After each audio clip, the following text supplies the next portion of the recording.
हजुरलाई हुन्छ अस्ति अघि नै फर्स्ट आवरमै 5 बजे नै उहाँले चाहिँ क्वेसन राख्नु भएको थियो। उहाँको क्वेसन चाहिँ के छ भन्दाखेरि मेरो खुट्टामा गाँठो जस्तो छ, त्यो के कारणले भएको होला डाक्टर साहब भन्नुभएको छ। घुँडाको जोइन्टको साइडमा अनि घुँडा खुम्चाउँदा आवाज नै आउँछ सर भन्नुभएको छ। यो हिजो हाम्रो ग्रुपमा कसैले मेसेजहरू सेयर गर्नु भएन है? हिजो क्वेसन थुप्रै आथ्यो अनि मैले ल फोटो खिचेर पठाउनु होला, नसाको के हो नसा हो कि होइन भनेर कसैले पनि पठाउनु भएन। म क्विकली एउटा राखिहाल्छु फोटो, तपाईहरुले पठाउनुहुन्छ कि भन्ने आश थियो।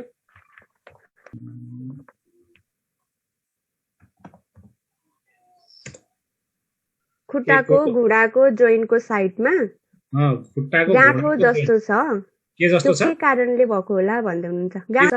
गाँठो सर, गाँठो। ए गाँठो छ। हजुर। कस्तो छ के खुम्चाउँदा आवाज नै आउँछ सर भन्नुभएको छ सर। एकताली हेर्नै पर्छ है, हजुरले भनेको कुरो त ठिक हो, तर यहाँ म स्पष्ट भइन। जबसम्म म स्पष्ट हुन्न तबसम्म म केही पनि बोल्दिनँ। गाँठो थुप्रै कारणले हुन्छ हैन। अब के कारणले यो गाँठो आयो, के हो कारण, मैले पत्ता लगाउनै पर्छ, एकताली हेर्नै पर्छ।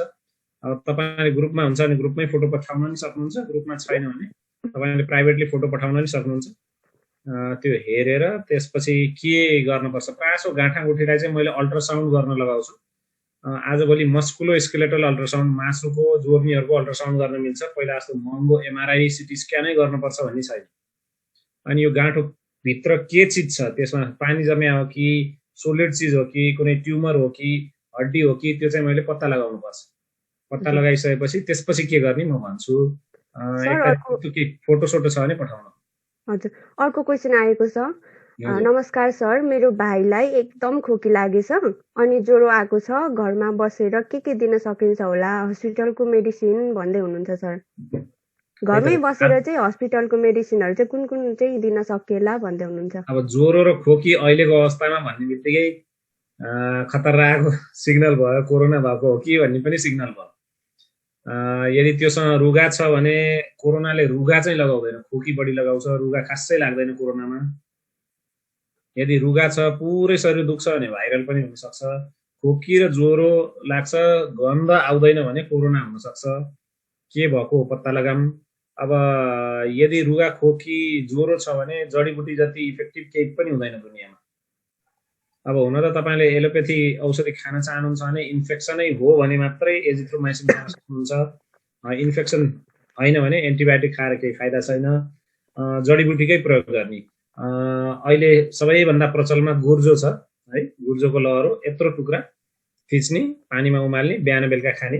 अनि त्यसपछि पिप्ला अनि अदुवा, मरिच, मह, तुलसी पात है, यस्तो चिजलाई कुट्ने अनि चियापत्ती जस्तो बनाउने, बिना चिनी हालेर दिनमा 3-4 पटक खान सक्नुहुन्छ, बाफ लिन सक्नुहुन्छ। यसले चाहिँ फाइदा दिन्छ। अनि उहाँले एड गर्नु भएको छ सर, शरीर पनि दुख्छ भन्दै हुनुहुन्छ। अब एकताली कोरोना टेस्ट गराउने हो कि भन्ने आयो मलाई त क्वेसन। हजुर। अब टाउको पनि दुख्छ, ज्वरो पनि आछ भनेपछि सायद कोरोना पो हो कि गन्ध आछ कि छैन। गन्ध आछ छैन भने 100% कोरोना हो। गन्ध आइरहेछ भने भाइरल फिभर हुनसक्छ। भाइरल फिभर भनेको 1 हप्तामा जसरी पनि ठिक हुन्छ। एकदमै बढी दुखाइ हुन्छ, मेनली चाहिँ मेरुदण्ड, अप्पर ब्याकमा एकदमै बढी दुख्न सक्छ। त्यही अनुसारले हामीले चाहिँ जडीबुटीबाटै ठिक गर्न सक्छौँ। यदि भाइरल हो भने पनि भाइरसको लागि कुनै औषधि निस्केको छैन आजसम्म। रेस्ट गर्ने, पानी प्रशस्त पिउने, सादा जाउलो खाना खाने, सुपहरू खाने, अनि मैले भने अनुसारको जडीबुटीहरूको झोल बनाएर, क्वाथ बनाएर त्यसलाई उमाल्ने, चिया बनाएर दिनमा 3-4 पटक खाने। यसो गर्यो भने आराम हुन्छ होला। तर 2 दिनमा आराम भएन अथवा ज्वरो बढी भयो भने तुरुन्त स्वास्थ्य चौकी अथवा अस्पताल लिएर जानुपर्छ। अनि तपाईले औषधि सप्लिमेन्टमा एन्टिअक्सिडेन्टहरू, टोटल एन्टिअक्सिडेन्ट खान सक्नुहुन्छ, मोरिङ्गा लिन सक्नुहुन्छ। त्यसै गरी सर उहाँले आँखा पनि रातो भएको छ भन्दै हुनुहुन्छ। ज्वरोमा त स्वतः आँखा रातो नै हुने भयो।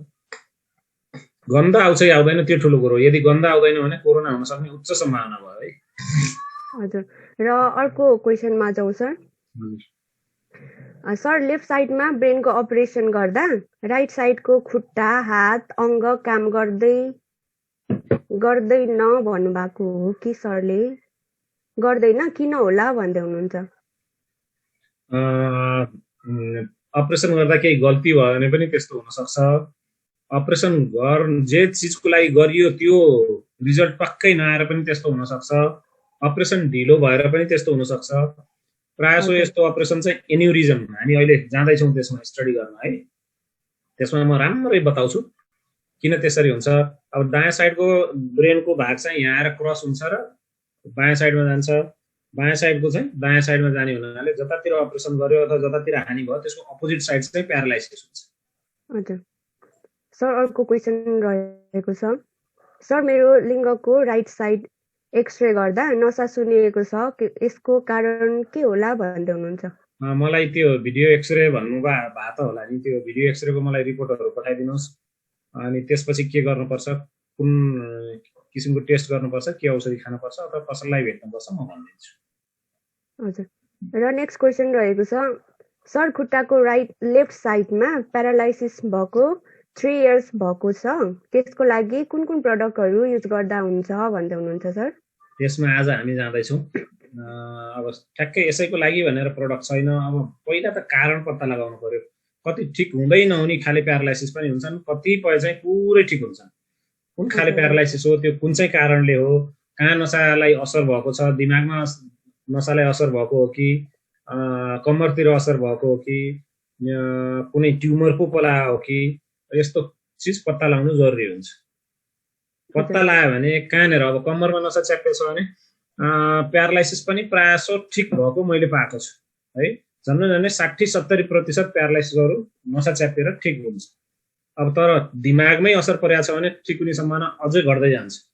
अब कहिलेकाहीँ दिमागमै मासु पलाएर पनि हुन्छ, तर प्रायः कहिलेकाहीँ यो साइटिक नर्भ भन्छौँ, खुट्टाको कुनै पनि नसामा पनि मासु पलाउनु अथवा ट्युमर पलाउन सक्छ, त्यसको कारणले पनि हुन्छ। त्यस्ता थुप्रै कारणहरू हुन्छन्। त्यो कारण पहिल्याएर हामीले उपचार गर्यो भने टक्क लाग्छ। अँध्यारा ढुङ्गा हानेर त अब पैसा मात्रै वेस्ट हुन्छ। हजुर र नेक्स्ट क्वेसन रहेको छ। सर हट ओइल हातमा लाग्यो भने के गर्दा हुन्छ? पेन कम गर्नुको लागि आइसमा राख्ने। स्पट के गर्दा हुन्छ भन्दै अन द स्पट आइसमा राख्ने। आइस वाटरले पुरै त्यसलाई सेक्ने, आइस वाटरमै राख्ने अनि तुरुन्तै हामी चाहिँ हस्पिटल जानुपर्छ। तुरुन्तै हस्पिटल जानुपर्छ। अब कतिको धेरै पोलेको हो, थोरै पोलेको भने हस्पिटल जानु पर्दैन, धेरै पोलेको भने हस्पिटल जानुपर्ने हुनसक्छ। सबैभन्दा आइस वाटर जति इफेक्टिभ पोलेकोमा केही पनि छैन। हजुर र अर्को क्वेसन चाहिँ आएन अहिलेसम्म। ल ठिक छ, अब हामी आजको सेसन पनि सुरु गरौँ। 50 पुग्नु भयो। ल एकजना न्युरो डक्टरलाई मैले आइदिनु हुन्छ कि भनेर सोधिदिएको। सबै आइसोलेसनमा छौँ हामी त, ग्रुपै भन्नुहुन्छ। सबलाई कोरोनाले समातेको छ। सर अर्को क्वेसन आयो, के गरौँ? पछि गरौँला। क्वेसनहरू राख्दै जानुस् किनकि न्युरोको नर्भस सिस्टमकै सिद्धिएको छैन कि हिजोको क्लास। हजुर ओके सर, त्यसो भए क्लासतिरै लागौँ न। क्लासतिरै लागौँ। हजुर देखिरहनु भएको छ यो चित्र? हिजो आएको झन्डै 5-7 वटा प्रश्न यसैको बारेमा थियो। देखिरहेछ? देखिरहेछ सर, यो मजाले क्लियरली नै देखिरहेछ। अब यो नसा होइन। मैले हिजोको क्लासको सुरुवातमै भनेको थिएँ हजुरहरूलाई, हाम्रो नेपालमा रगतको नली पनि नसा, आर्टरी पनि नसा, भेन पनि नसा, त्यसपछि मसल पनि नसा, टेन्डन पनि नसा, लिगामेन्ट पनि नसा। अनि नसा त वास्तविक नसाको त कुरै छैन। वास्तविक नसा भनेको स्नायु नसा। यो चाहिँ भेन है, यो अशुद्ध रगत लाने भेनहरूलाई चाहिँ यस्तो गुजुल्टिन्छ कहिलेकाहीँ। यसलाई चाहिँ भेरिकोसिटी भन्छ। अब मैले हुन त अगाडि देखाइरहेको छु, अगाडि रेयरै हुन्छ, तर नेपालमा पछाडि एकदम बढी देखिन्छ। यो केही भएको होइन। हाम्रो रगत मुटुले त फ्याल्न सक्छ तर माथि तान्न सक्दैन। मुटुले रगतलाई तल फ्याल्न सक्छ, माथि तान्न सक्दैन। मासुहरू खुम्चिँदाखेरि बिस्तारै बिस्तारै यो रगतको नलीबाट बिस्तारै रगत चाहिँ माथि सर्दै जान्छ अटोमेटिक स्वस्थ व्यक्तिमा। यसमा चाहिँ थोरै छ हैन, स्वस्थ व्यक्तिमा माथि सर्दै जाने हुन्छ। तर कुनै कारणवश यसमा चाहिँ भल्भहरू हुन्छ, त्यो भल्भ चाहिँ यसरी बसेको हुन्छ, हामी रक्त सञ्चार प्रणालीमा फेरि त्यसमा इन्ट्री गर्नेछौँ। भल्भ बसेको हुन्छ, त्यो भल्भ चाहिँ यसरी बसेको हुन्छ ताकि माथिबाट रगत माथि सर्न सक्छ, त्यो भल्भले गर्दा तल आउन सक्दैन। यस्तो किसिमले नसा शून्य जस्तो देखिने रोगलाई भेरिकोसिटी भन्छन्।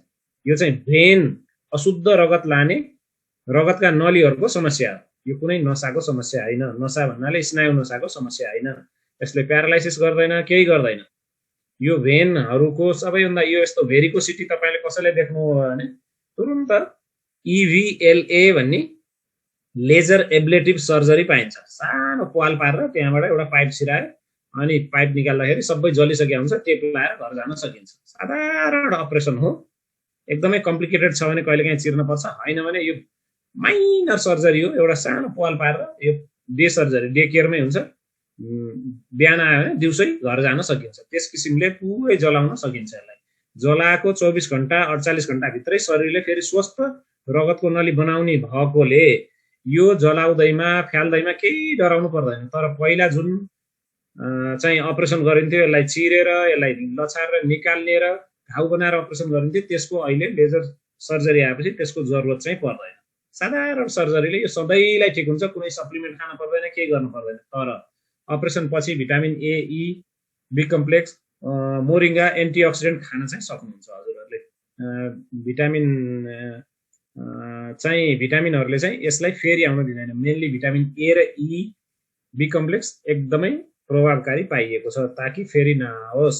र बढी उठिरहने व्यक्तिहरू, बढी बसिरहने व्यक्तिहरू, एक्सर्साइज नगर्ने व्यक्तिहरूमा पनि यस्तो देखिन सक्छ। यसको मुख्य कारण चाहिँ भेनको भल्भहरू बिग्रिने हो। यो कुनै स्नायु नसाको रोग होइन है त। अब हामी स्नायु नसाको रोगहरूमा जाँदैछौँ। अब ट्रोमाटिक ब्रेन इन्जुरी भनौँ। ट्रोमाटिक ब्रेन इन्जुरी भन्नाले कुनै पनि चोटपटक लागेर, ट्रमा, चोटपटक, एक्सिडेन्ट है, कसैले पिटेर आदि इत्यादिले जुन किसिमको ब्रेनमा इन्जुरी हुन्छ त्यसलाई चाहिँ हामी ट्रोमाटिक ब्रेन इन्जुरी भन्छौँ। यसमा चाहिँ सबैभन्दा कमन चाहिँ कङ्कसन भन्छौँ। कतै लडेर ठोकिएर चाहिँ हड्डीहरू हल्का पच्किन्छ है, हल्का पच्किने प्रक्रियालाई चाहिँ कङ्कसन भन्छौँ। अब बच्चामा यसो खेल्दाखेरि ढुङ्गाले लागेर, इट्टाले लागेर पनि यस्तो भएको मैले देखेको छु। मेरो आफ्नै साथीहरूको पनि भएको थियो। यो चाहिँ कङ्कसन भयो। अब यदि अलिकति चोट बढी भयो है भने चाहिँ त्यसलाई चाहिँ कन्ट्युजन भनिन्छ है। कुनै पनि चोटले यदि अलिकति बढी भयो र साधारण सानो ब्लिडिङ भयो भने त्यसलाई चाहिँ कन्ट्युजन भनिन्छ। कङ्कसन र कन्ट्युजन है। त्यसपछि डिफ्युज एक्जोनल इन्जुरी, यदि रगतको नली अथवा कुनै पनि नसा, स्नायु नसाको तन्तुहरू चुडिन गयो अथवा हानि हुन गयो, क्षति हुन गयो भने त्यसले चाहिँ एक्जोनल इन्जुरी गराउन सक्छ है। कहिलेकाहीँ बच्चालाई बेसरी हल्लाइदिँदा, भर्खरको नवजात शिशुहरूलाई आमाहरू अथवा कसैले रिसाएर बेसरी हल्लाइदा पनि यस्तो भएको हामीले देखेका छौँ। अब यस किसिमका ट्रोमाटिक इन्जुरी हुन्छ। नेपालमा सबैभन्दा बढी ब्रेन इन्जुरी चाहिँ लडेर, काम गर्ने मान्छेहरू लडेर, चोटपटक लागेर है, काम गर्ने तलाबाट खसेर, घाँसपात दाउरा गर्न जाँदाखेरि कान्लाबाट लडेर पनि ट्रोमाटिक इन्जुरी हुने देखिएको छ। अब आजभोलि मापसले ट्रोमाटिक ब्रेन इन्जुरी सहरहरूमा चाहिँ एकदमै कम गराएको छ। होइन भने रक्सी खाएर गाडी चलाउनेहरूमा एकदमै ट्रोमाटिक ब्रेन इन्जुरी हुन्थ्यो, जसले गर्दाखेरि न्युरोसर्जनहरूको बिजनेस एकदमै बढेको थियो है। अहिले त्यो एकदमै घटेको छ। मापसे चेक गर्न थालेपछि त्यो एकदमै घट्न गएको छ।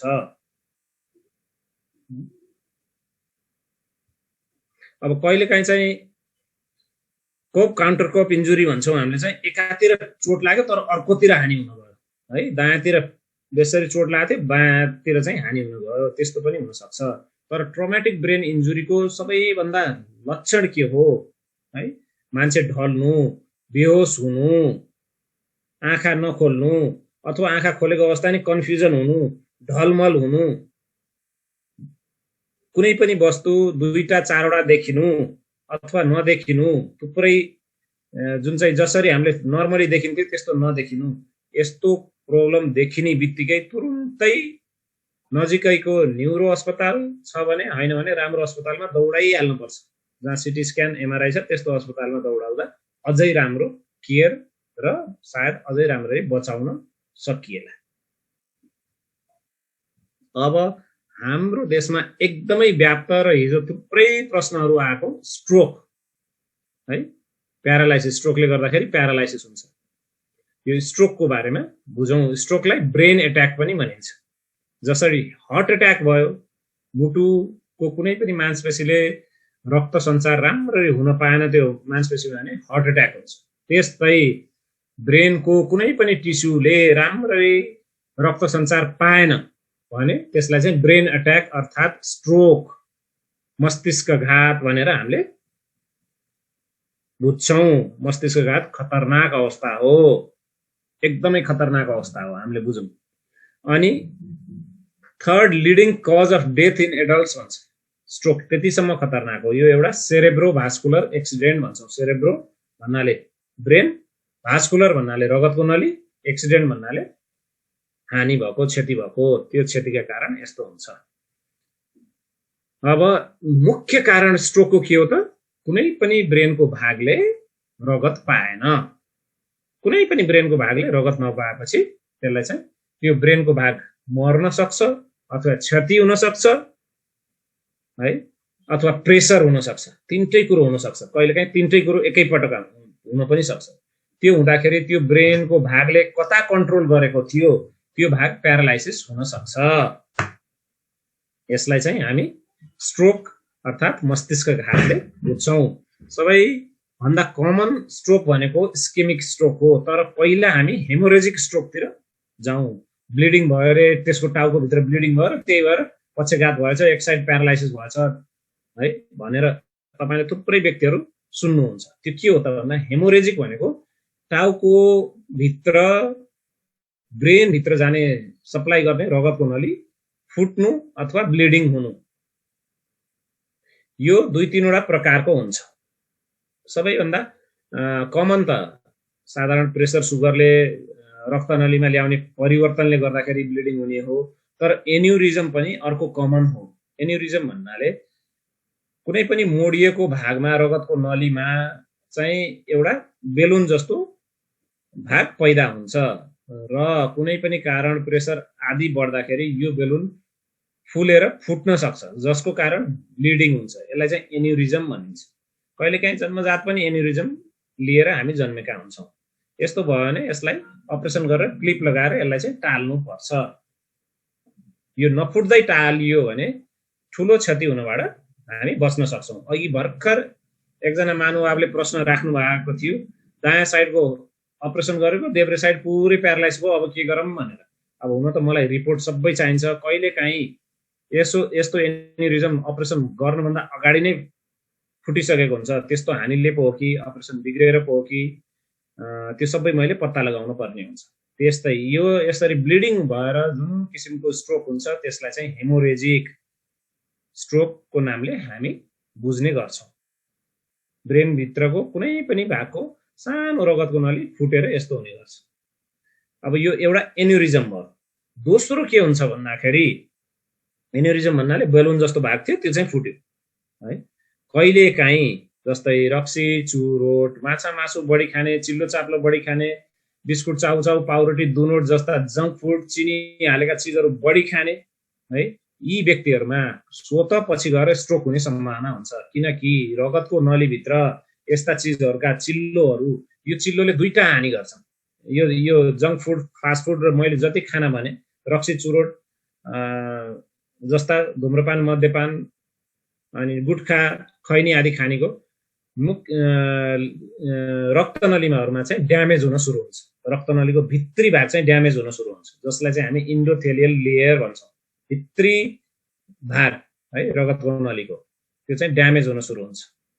यो ड्यामेज गर्नलाई रक्सी चुरोट मात्रै खानुपर्छ भन्ने छैन। रक्सी चुरोटको साथमा मान्छेले गुटखा, पान पराग आदि इत्यादि थुप्रै चिजहरू खाइरहेको हुन्छ। त्यति मात्र होइन, जङ्क फुड पनि खाइरहेको हुन्छ त्यसमाथि। अनि यी सबै भनेका खतरनाक ककटेल हुन्। त्यसमाथि पनि तारे भुटेको होइन अनि सेकुवा बनाएको मासुहरू पनि खाइरहेको हुन्छ। खतरनाक चिजहरू हुन् यिनीहरू। यिनीहरू यस्तो ककटेल हुन् जसले चाहिँ स्ट्रोक गराउँछ।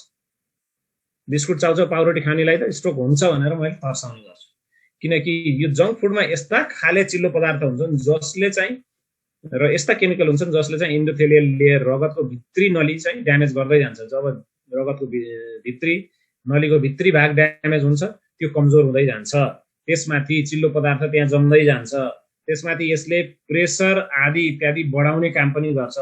त्यसमाथि यदि तपाईलाई सुगर छ भने सुगरले पनि त्यो भित्री भागलाई हानि गरिरहेको हुन्छ र प्रेसर बढ्दा अन्य कुनै कारणले यो रोग बढ्दै जाँदाखेरि अथवा टेन्सन आदिले प्रेसर बढ्दाखेरि यस्ता रगतका नलीहरू फुट्छन्। फुटेपछि त्यो फुटेको भाग जम्छ, रगत जम्छ, रगत जमेपछि त्यो जमेको भाग पछाडिको भागले चाहिँ रगत पाउँदैन। रगत नपाएपछि जुन एरियाले रगत पाउँदैन त्यो भाग मर्दै जान्छ, सुक्दै जान्छ अथवा क्षति हुन्छ। त्यो क्षतिको कारणले अर्को दायाँ भए बायाँ, बायाँ भए दायाँ भागमा चाहिँ प्यारालाइसिसले हान्न सक्छ। यो हेमोरेजिक स्ट्रोकको मुख्य कारण हो। तर यति मात्रै होइन, त्यसमाथि त्यो ब्लिडिङ जुन हुन्छ त्यो रगतले पनि सराउन्डिङ नर्भस टिस्यु, सराउन्डिङ जुन हाम्रो चाहिँ त्यसको वरिपरि भएका ब्रेनका तन्तुहरूलाई दबाव पैदा गर्छ र त्यो दबावले पनि तिनीहरूले काम गर्न सक्दैनन्, जसको कारण फेरि प्यारालाइसिस हुन सक्छ। यसरी चाहिँ हेमोरेजिक स्ट्रोकले प्यारालाइसिस गराउन सक्छ। प्रेसर र सुगर हुनेमा त यो खतरा अझै बढ्छ। प्रेसर सुगर छ तपाईलाई, अझै तारे भुटेको सेकुवा माछा मासु खानुहुन्छ, जङ्क फुड बिस्कुट चाउचाउ पाउरोटी प्याकेटका खाना, कोका कोला बन्द पेय आदि इत्यादि खानुहुन्छ र नुनिलो चिजहरू प्रशस्त खानुहुन्छ भने तपाईले मलाई फाइदा गर्नुहुन्छ। तपाईलाई एक न एक दिन जति औषधि खानुहोस्, औषधिले यस्तो स्ट्रोक हुनबाट जोगाउने दुनियाँमा कुनै औषधि बनेको छैन, तर क्षति न्यूनीकरण गर्नलाई चाहिँ सक्छ। अब आज नभए भोलि होला, भोलि नभए पर्सि होला, बाई मिस्टेक लक्कीली तपाईलाई नहोला, तर यस्ता चिजहरू सेवन गर्ने, एक्सर्साइज नगर्ने, तनाव बढी लिनेलाई यस्तो हुन्छ है त। त्यही भएर यस्तो चिजमा एकदमै ख्याल राख्नुपर्छ। त्यही भएर म भन्छु आजका मान्छेहरूले रोग किनेर ल्याउँदैछन् है। आफूले गाउँमा भएको घर सम्पत्ति खेत बारी बेचेर सहरमा आउँछन्। सहरमा व्यायाम केही हुँदैन, शारीरिक श्रम हुँदैन, अनि चाँडै स्ट्रोक हुन्छ। अनि सहरमा जे पाए त्यही खान पाइन्छ है। अनि जे पाए त्यही खान पाएपछि अनि एक दिन यसरी हेमोरेजिक स्ट्रोक हुन सक्छ। त्यस्तै अर्को एउटा स्ट्रोक छ सबैभन्दा कमन, हेमोरेजिक स्ट्रोक भन्दा कमन चाहिँ इस्केमिक स्ट्रोक। इस्केमिक भन्नाले रगत सप्लाई बन्द हुने। अब मानौ अब थुप्रै कारणले रगतको सप्लाई बन्द हुन सक्छ है। अब मानौ यो रगतका नलीहरू छन्, मेनली क्यारोटिड आर्टरीले चाहिँ हाम्रो ब्रेनलाई सप्लाई गरिरहेको हुन्छ। त्यसमध्ये कुनै पनि ब्रान्च, एउटा ब्रान्च, सानो ब्रान्च ब्लक भयो मानौ है त, कुनै पनि कारणवश ब्लक हुन सक्छ। जस्तै मैले अघि पनि भनेको थिएँ, बिस्कुट चाउचाउ पाउरोटी दुनोट, यो जङ्क फुड, फास्ट फुड, यी सबै चिजहरूमा हानिकारक, त्यसले चाहिँ रगतको भित्री नलीहरूलाई हानि गरेर आउँछ र साथसाथै त्यसमा चाहिँ बिल्डअप गर्छ। त्यसमा कोलेस्ट्रोल बिल्डअप हुन्छ र त्यसले बिस्तारै प्लग गरिदिन्छ, रगतको नली नै बन्द गरिदिन्छ। रगतको नली बन्द भएपछि यस्ता चिल्लो पदार्थ, हानिकारक चिल्लो पदार्थ, हानिकारक खाना, त्यसमाथि रक्सी चुरोट खैनी आदि इत्यादि गुट्का सुट्का खाने, त्यसले झन् ड्यामेज हुन्छ। त्यसमाथि सुगर र प्रेसर भएकोलाई त हुने सम्भावना अझै बढ्यो। यो खतरनाक ककटेल रोग र खानपिन व्यायाम नहुने, यो जीवनशैली, खानपिन जीवनशैली र कुलतको ककटेलले लगाउँछ स्ट्रोक। आज नभए भोलि हुन्छ है। स्ट्रोक कहिलेकाहीँ मुटुमा भएर हृदयघात हुन सक्छ। यो चाहिँ मस्तिष्कघात, यो स्ट्रोक चाहिँ मस्तिष्कघात भयो। अब यो रगतको नली मानौ चिल्लो पदार्थको कोलेस्ट्रोल आदि इत्यादि जमेर हानि भएर यो रगतको नली बन्द भयो, अथवा उहाँलाई अन्य कुनै रोग थियो अथवा थ्रोम्बोसिस थियो, कुनै पनि कारणले रगतको नली बन्द भएपछि यो एरियाले सप्लाई पाएन। सप्लाई नपाएपछि बिस्तारै बिस्तारै बिस्तारै त्यो एरिया पनि मर्न सुरु हुन्छ। यस्तो मर्ने प्रक्रियालाई चाहिँ इन्फेक्सन अर्थात् इस्केमिक चेन्जेस भनेर हामीले चिन्छौँ। यही भएर यस किसिमको स्ट्रोकलाई चाहिँ इस्केमिक स्ट्रोक भनेको।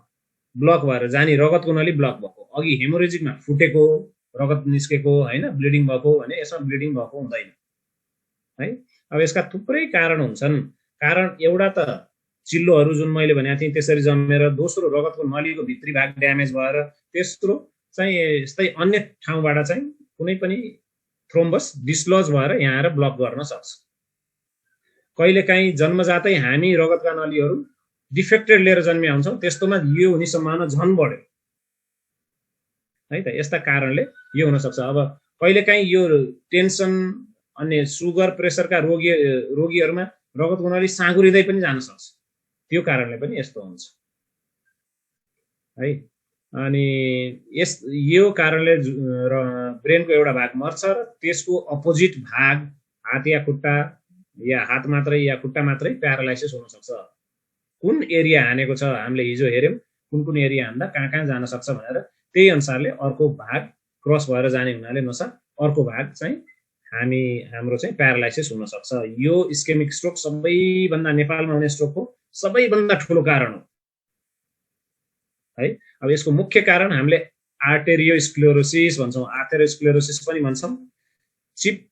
चिल्लो पदार्थहरू ब्रेनमा जाने रगतका नलीहरूमा जम्ने, जसले गर्दाखेरि पाइप साँगुरो भयो। साँगुरो हुँदै गएपछि ब्रेनले कम कम ब्लड सप्लाई पाउँछ, त्यसले बिस्तारै गएर स्ट्रोक गराउन सक्छ है। कारणको 90% त आफू नै हो, कारण किनेरै ल्याएको रोग हो।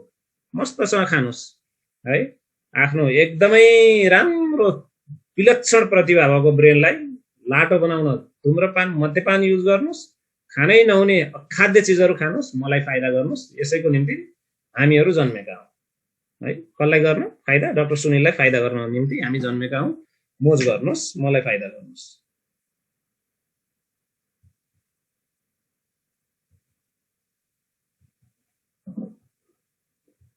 ल, अब यसमा मैले अझै डेप्थमा देखाइदिएँ है।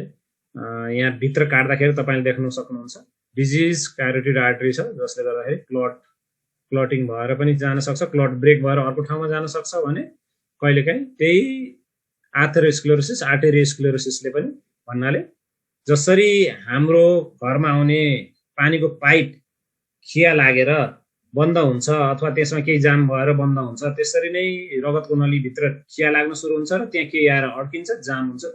मेनली चिल्लो पदार्थले चाहिँ यस्तो गरेर हुन्छ, हानिकारक चिल्लो पदार्थ।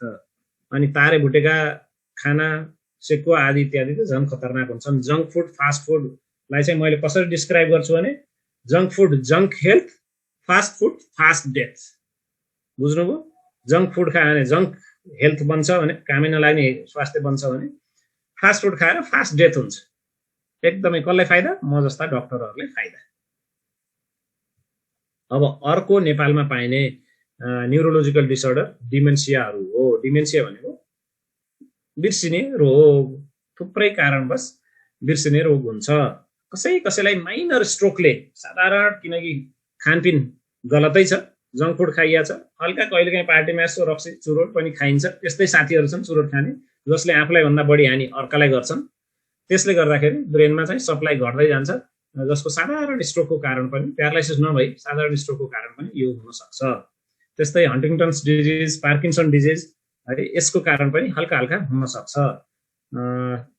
त्यस्तै अल्जाइमर्स भन्ने रोगको कारण पनि हामीलाई चाहिँ डिमेन्सिया अर्थात् बिर्सने रोग लाग्न सक्छ है। अब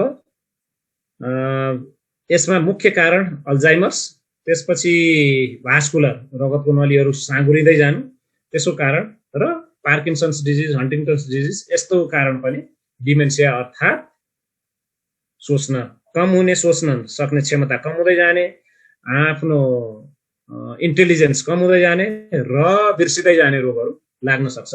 र आफ्नो इन्टेलिजेन्स कम नहुँदै पनि बिर्सदै जाने पनि हुन सक्छ है। अब अर्को फ्रिक्वेन्ट रोग, एकदमै बढी पाइने अर्को न्युरोलोजिकल समस्या पार्किन्सन्स डिजिज हो।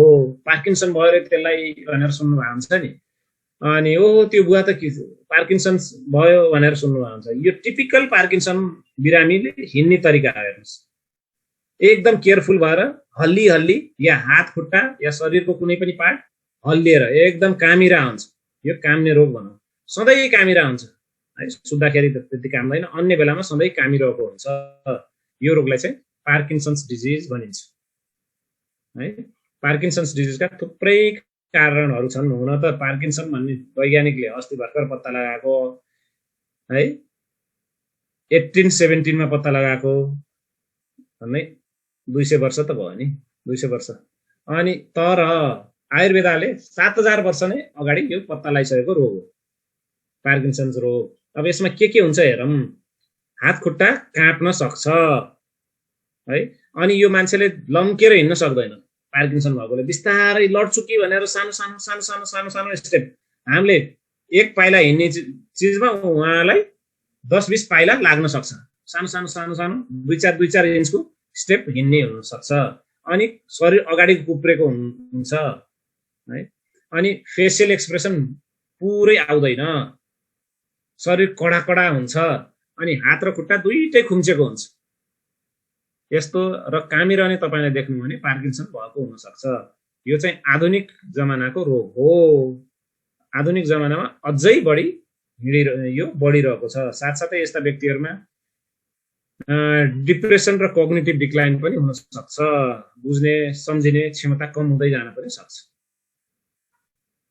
यो भनिन्छ 40 वर्षपछि देखिन सक्छ कसैलाई बच्चामा जुवेनाइल पार्किन्सनिजम पनि हुन सक्छ झन्नै 100 मा 1 जनालाई 50 वर्ष माथिका 1 जनालाई 100 मा 1% लाई चाहिँ यस्तो हुन सक्छ है थुप्रैमा यो चाहिँ पहिला डायग्नोसै भएको हुँदैन निदानै भएको हुँदैन पत्तै लागेको हुँदैन पछि चाहिँ पत्ता लाग्छ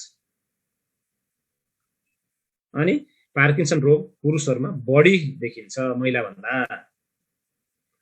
अब आउँ अर्को रोगमा सेरेब्रल पल्सी अब हुन त थुप्रै कारण यसको ठ्याक्कै कारण पत्ता लगाइसकेको छैन के कारणले हुन्छ तर थुप्रै कारण चाहिँ पत्ता लागेका छन् जस्तै अब बच्चा जन्मिने बेलामा गाह्रो हुनु है बच्चा सट्ट जन्मिन नसक्नु एकछिन अड्किनु अथवा ब्रेनमा तान्दाखेरि त्यो भ्याक्युम आदि इत्यादिले तान्दाखेरि ब्रेनमा इन्जुरी हुनु अक्सिजन टाइममा नरुनु यस्तो कारणले चाहिँ ब्रेनको कुनै पनि भागमा सानो ड्यामेज हुन्छ जसले गर्दाखेरि बच्चा हल्का कम क्षमताको डिलेड माइलस्टोन भन्छौं हामीले अर्को व्यक्ति 2 वर्षमा बोल्न सक्छ भने बच्चा 3-4 वर्ष लाग्ला लाटो लठेब्रो जस्तो पनि देखिन सक्छ मानसिक क्षमता पनि कम भएको हुन सक्छ यस्ता किसिमका लक्षण हुने व्यक्तिलाई सेरेब्रल पल्सी भएको भन्न सकिन्छ है टक्कै यही कारणले हुन्छ अब कतिलाई चाहिँ यस्तो मैले भने जस्तो जन्मदाखेरि हाइपोक्सिक ब्रेन इन्जुरी नभई पनि यस्तो हुन सक्छ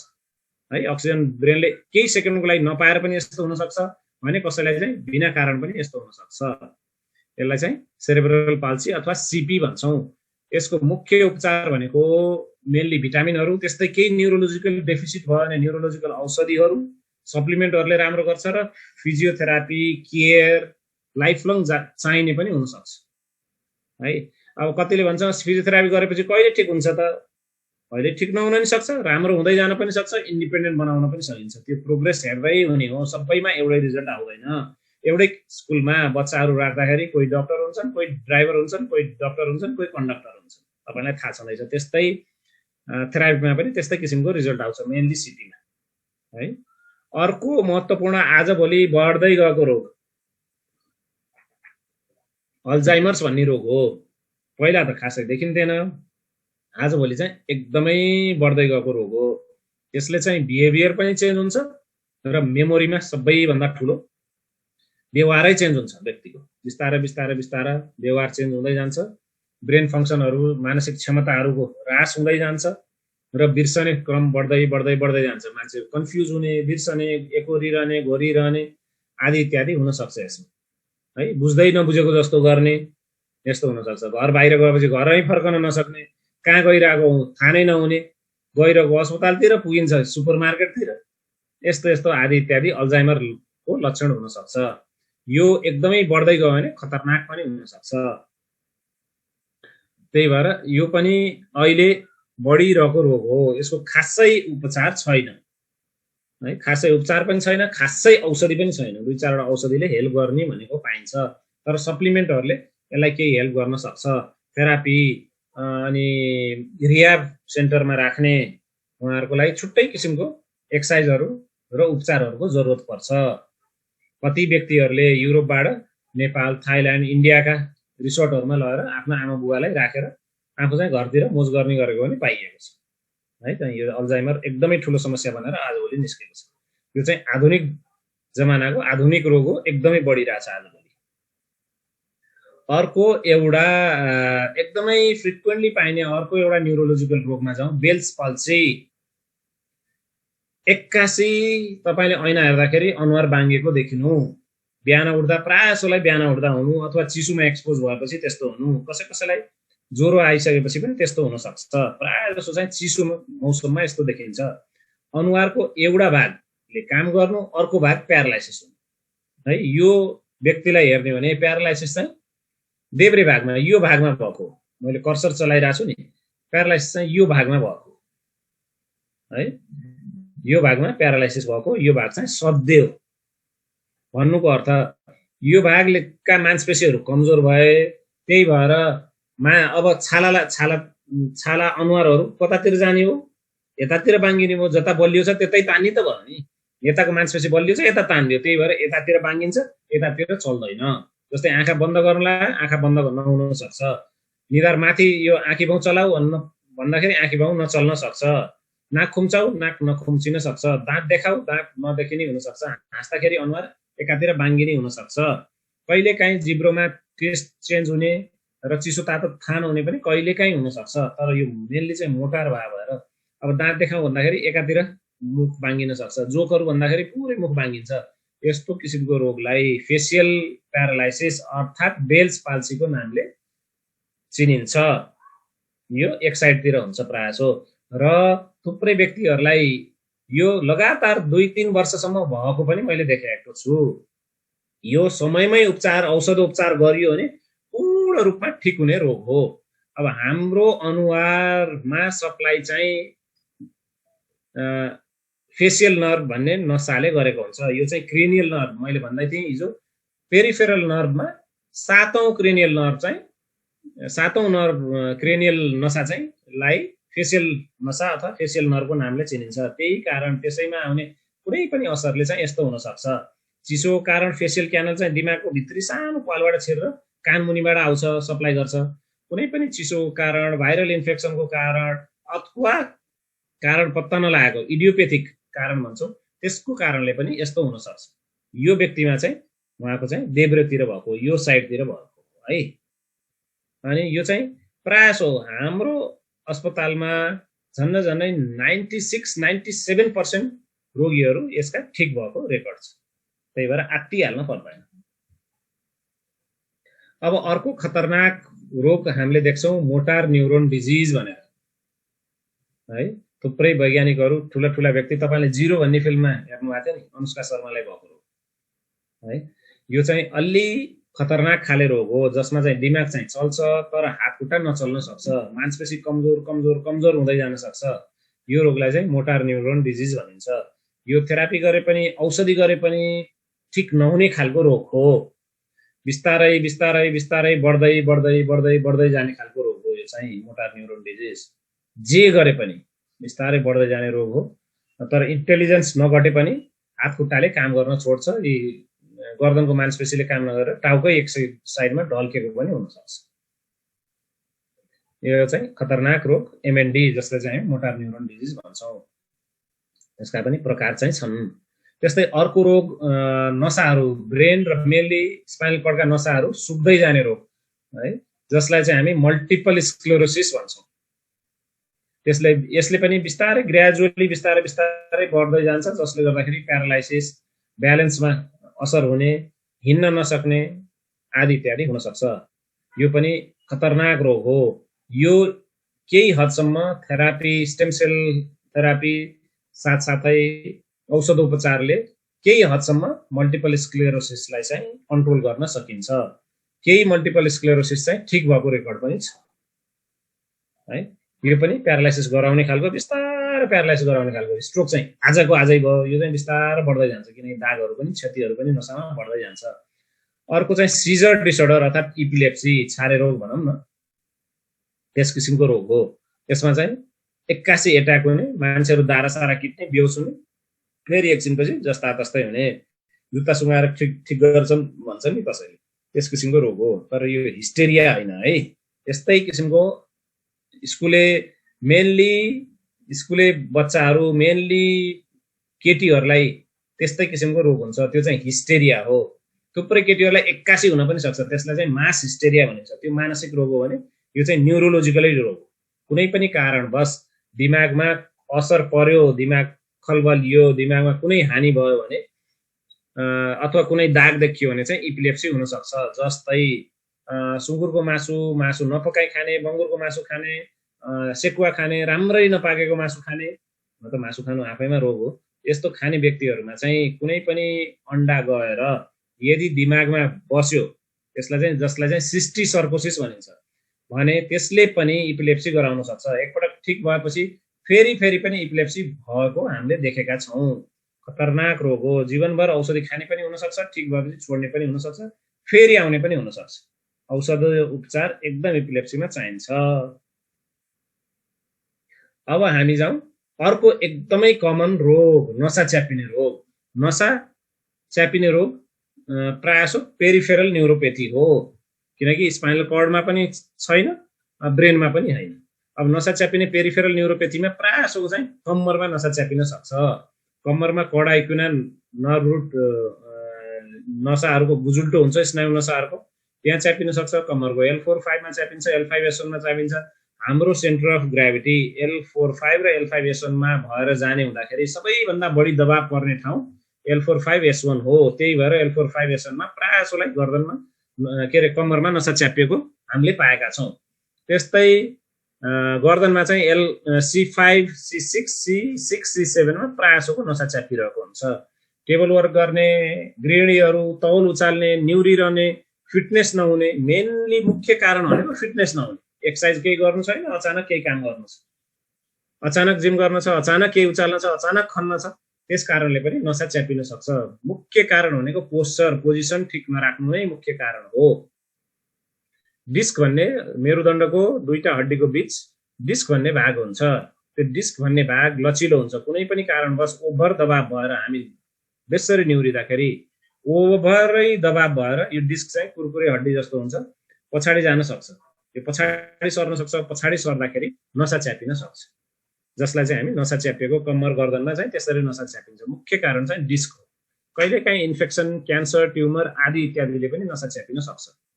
कहिलेकाहीँ हड्डी खुस्किँदा, हड्डीमा चोट लाग्दा, हड्डी खिँदा पनि नसा च्यापिन सक्छ। कहिलेकाहीँ टिबी आदि इन्फेक्सनले पनि नसा च्यापिन सक्छ। यी सबैलाई चाहिँ नसा च्यापिने रोग भन्छौँ। त्यस्तै हात खुट्टामा अन्य ठाउँमा पनि नसा च्यापिन सक्छन्। हातको कुरा गर्ने हो भने कार्पल टनल सिन्ड्रोम भन्ने एउटा रोग छ, जसमा चाहिँ नाडीको यो कनेक्टिभ टिस्युको ब्यान्डभित्र चाहिँ मिडियन नर्भ भन्ने नसा 1, 2, 3, 3.5 औँला हत्केलातर्फ 3.5 औँला सप्लाई गर्ने नसा च्यापिन सक्छ। यदि यसमा तपाईलाई झमझमाउने, दुख्ने, लाटो हुने केही भएको छ भने, पोल्ने आदि इत्यादि भएको छ भने कार्पल टनल सिन्ड्रोम हुन सक्छ। 3.5 वटा औँला है। यसरी यसलाई काटेर हेर्दाखेरि यस्तो देखिन्छ, यहाँ चाहिँ नसा च्यापिएको हुन्छ। यो थेरापी, एक्सर्साइज, व्यायाम र केयरबाट सम्पूर्णतया ठिक हुने रोग हो। 99.5% जति यो रोग मैले ठिक भएको पाएको छु। कसैलाई चाहिँ रेयरली अपरेसनको जरुरत पर्छ। यदि यहाँ केही पलाकै हो भने चाहिँ अपरेसनको जरुरत पर्न सक्छ। यस्तै सायटिका भनेर हामीले भन्छौँ। सायटिका भन्ने कुनै रोग चाहिँ छैन। सायटिका भन्ने लक्षण हो। यदि सायटिक नर्भको रुटमा, सायटिक नर्भको बाटो कुन चाहिँ हो, कम्मरदेखि बिस्तारै हिप हुँदै पछाडि पिणौलासम्म जाने है, पिणौला कुर्कुच्चासम्म जाने रुटलाई चाहिँ सायटिक रुट भनिन्छ। यदि कुनै पनि कारणवश नसा कहीँ पनि च्यापियो, चाहे त्यो सायटिक नसामा च्यापियो या प्रायः जसो कम्मरमा च्यापियो भने सायटिक नसाको रुटमा असर पर्छ, जसले गर्दाखेरि जुन लक्षण देखिन्छ, खुट्टाको पछाडिको भाग दुख्ने, कर्कर खाने, झमझमाउने, पोल्ने, लाटो हुने आदि इत्यादि हुनु चाहिँ सायटिका रोगको लक्षण हो। सायटिका वास्तवमा रोग नभएर एउटा लक्षण हो, जसको कारण चाहिँ नसा च्यापिनु हो, नसामा असर पर्नु हो। त्यसको कारण पत्ता लगाउनु पर्छ। कहिलेकाहीँ हड्डी खुस्केर, हड्डी खिएर च्यापिन्छ भने प्रायः डिस्क खुस्केर च्यापिन्छ। कहिलेकाहीँ सायटिक नर्भको ट्युमर, स्वानोमा आदि इत्यादिले पनि नसा च्यापिन सक्छ। यस्तै अर्को एउटा फ्रिक्वेन्ट आउने नेपालमा देखिने रोग चाहिँ जनै खटिरा हो है। यो अनुहारमा पनि हुन सक्छ, शरीरमा पनि हुन सक्छ। यसलाई चाहिँ हर्पिस जोस्टर इन्फेक्सन भनिन्छ। यसलाई सिंगल्स पनि भनिन्छ। एकदम दुख्ने, पोल्ने, रमरम हुने खाले यो चाहिँ एक किसिमको भाइरल इन्फेक्सन हो। यस्ता खटिराहरू देखिन्छन् जुन चाहिँ एकदमै पोल्छ, जमजमाउँछ, दुख्छ। यो चाहिँ सिङ्गल्स अर्थात् जनै खटिरा हो, यो पनि ठिक हुने रोगहरू हुन्। यी सबै चाहिँ ठिक हुने रोगहरू हुन्, तर हाम्रो समाजमा एकदमै व्याप्त छ। अब मेनली चाहिँ अब यी रोगहरू, नसाका रोगमा यी सप्लिमेन्टहरूले फाइदा दिन्छन् भनेर मैले भन्न त भन्छु, तर सबै रोगमा कुन चाहिँ सप्लिमेन्ट खुवाउने यसमा स्पष्ट हुनु जरुरी छ है।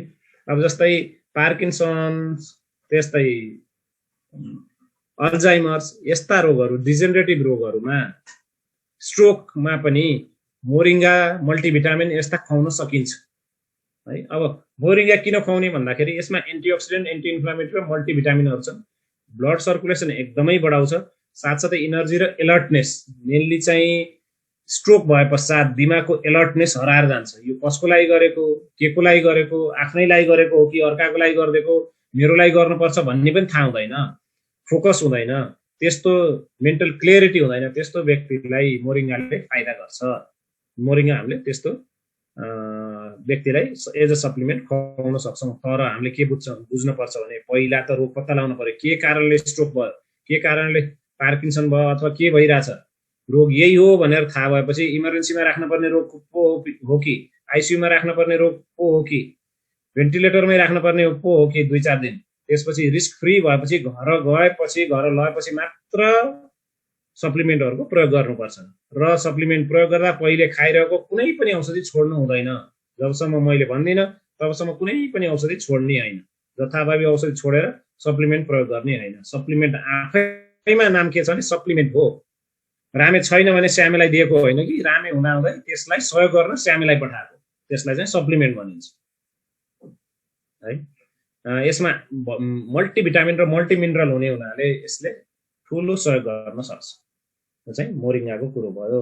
त्यस्तै टोटल एन्टिअक्सिडेन्टमा थुप्रै तत्त्वहरू हुन्छन् जसले चाहिँ हेल्प गर्छ कि यसले डायबिटिसलाई पनि कन्ट्रोलमा ल्याउँछ, अनि नसालाई पनि ठिक गर्छ, रगतका नली पनि ठिक गर्छन्, त्यस्तै फ्री रेडिकल र इन्फ्लामेसनलाई पनि ठिक गर्ने हुनाले टोटल एन्टिअक्सिडेन्ट पनि हामीले युज गर्न सकिन्छ। मेनली चाहिँ सेल रिजुभिनेटर हो यो। त्यस्तै व्हिट ग्रास जुसको त मैले भनिसकेँ, यसले नर्भस सिस्टमलाई एकदमै राम्रो काम गर्छ, रक्त सञ्चारलाई पनि राम्रो काम गर्छ है। त्यही भएर यसलाई पनि हामीले प्रयोग गर्न सकिन्छ। क्याल्सियम कहिलेकाहीँ चाहिन सक्छ। यदि वृद्धमा हड्डीहरू दुख्ने आदि इत्यादि जोर्नीको खियाइ छ भने साथसाथै क्याल्सियमलाई प्रयोग गर्न सकिन्छ, नसाको निम्ति छुट्टै प्रयोग नगर्दा राम्रो। अब कसैमा शक्ति नै नहुने, तागतै हराउने, यौन शक्ति पनि हराउने आदि इत्यादि हुन्छ भने शिलाजितले पनि एकदमै राम्रो काम गर्छ। त्यस्तो अवस्थामा शिलाजित पनि दिन सकिन्छ। अनि गानोडर्मा त भइहाल्यो। यसमा मुख्य उपचार गानोडर्मा हुन सक्छ। यसले रक्त सञ्चार मात्र होइन, ब्रेनको फङ्सन र रोग प्रतिरोध शक्तिलाई पनि एकदमै बलियो बनाएको हुन्छ है। यी गानोडर्मालाई चाहिँ हामीले प्रयोग गर्न सकिन्छ। डी-लिपो पनि एकदमै राम्रो चिज हो, किनकि यो एन्टिअक्सिडेन्ट हो।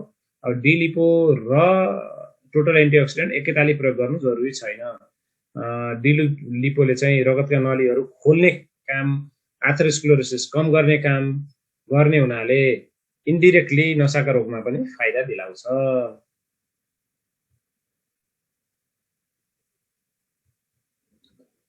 ल, मैले सेयरिङ आजको लागि अहिलेको लागि रोकेँ। अब हामी प्रश्न उत्तरमा जाऊँ। यो क्लियर थियो आजका रोगहरू आदि इत्यादि क्लियर छन् हाम्रोमा?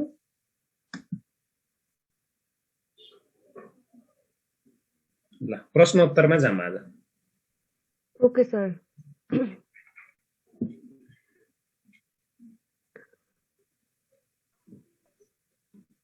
क्वेसनहरुमा अघि जानेर सिद्धाइया थियो, त्यहीबाट सुरु गरौँ। सर एउटा क्वेसन रहेको छ। चिसो समयमा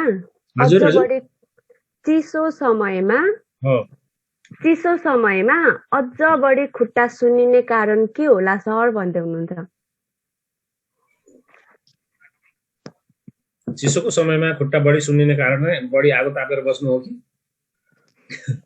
अब पहिला कुन चाहिँ रोग छ हामीलाई त्यो पत्ता लगाउनु पर्यो। चिसोले चाहिँ मेनली बात जन्ने, चिसोले आफै रोग लगाउने होइन कि कुनै पनि रोग भएको स्थितिमा चिसोले रोग बढाउन सक्छ।